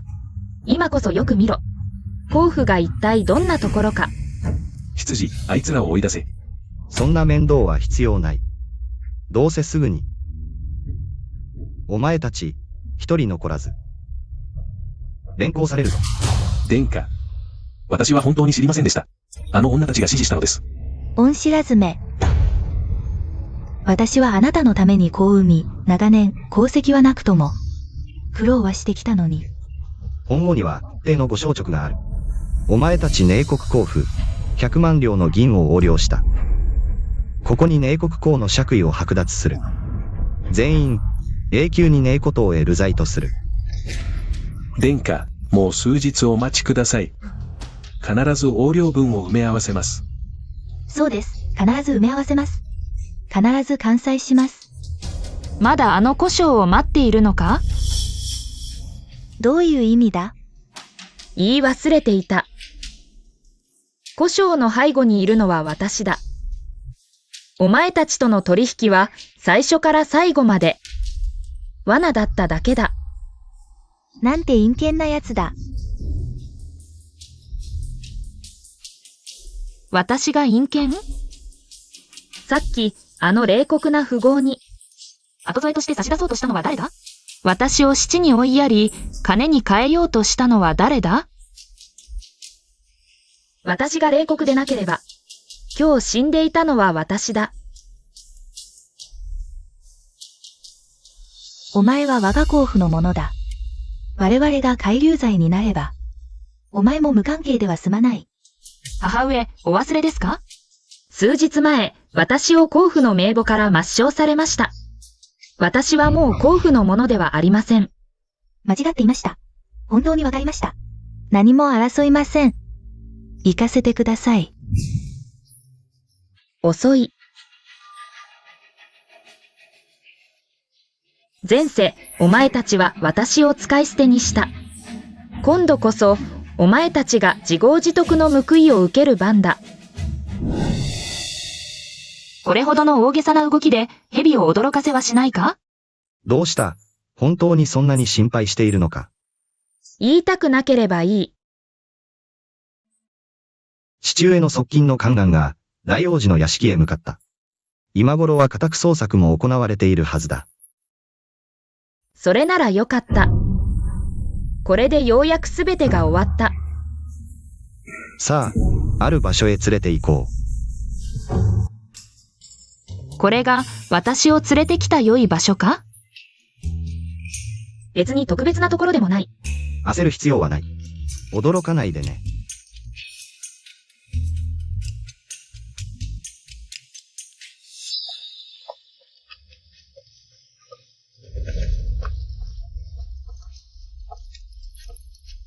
弟様、息子が牢屋に閉じ込められて放っておいたら、死んでしまいます。私はもう自分を守るので精一杯だ。あなたたち母娘のせいだ。みんな厄介者だ。チング WAN が実の娘だったらな。こんなことにはならなかったのに。そうね、あなたが突然見つからなかったら、ジング WAN は私たちと離れなかったのに、公爵化が生産されることもなかった。全部あなたのせいだ。公爵化に戻って幸せな日々が送れると思っていたのに。あなたたちはみんな役立たずだ。お前ら二人の老いぼれ、誰が娘になりたいか。リングフェングお兄ちゃん、どうしてここに？この女、全部お前のせいだ。うちの公爵家は、不足した銀を補填した。お前らが三皇子様を怒らせなかったら、こんなことにならなかった。私を殴る？私は公爵家の令嬢だ。公爵家は爵位を剥奪された、今のお前はただの卑しい奴隷だ。リングフェングお兄ちゃん、助けて。妹の言う通りだ。お前は厄介者だ。騒ぐな。早く出発しろ。どけ。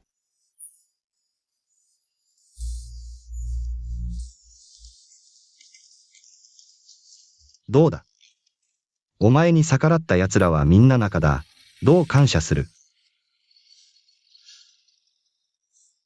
あいつらが汚職で罪を犯したからだ。自業自得だ。お前の婚約者も今は罪を問われている。これから男を選ぶときは、目をしっかり見分けろ。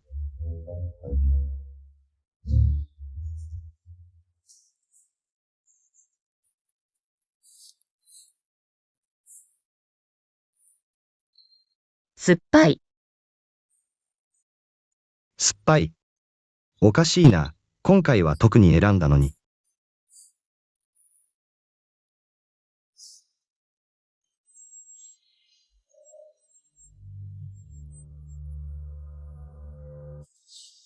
まだ酸っぱい？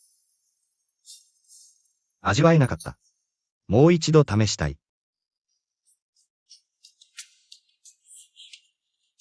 私は軽い人間じゃない。安心して。帰ったら、すぐに父上に願い出る。私たちの結婚を認めてもらう。逃げられないよ。でも今の私はただの孤児だ。私たちが一緒になれば、世間は不釣り合いだという。釣り合うかどうかは、この私が決める。これから誰かが余計なことを言ったら、この私が先に舌を抜いてやる。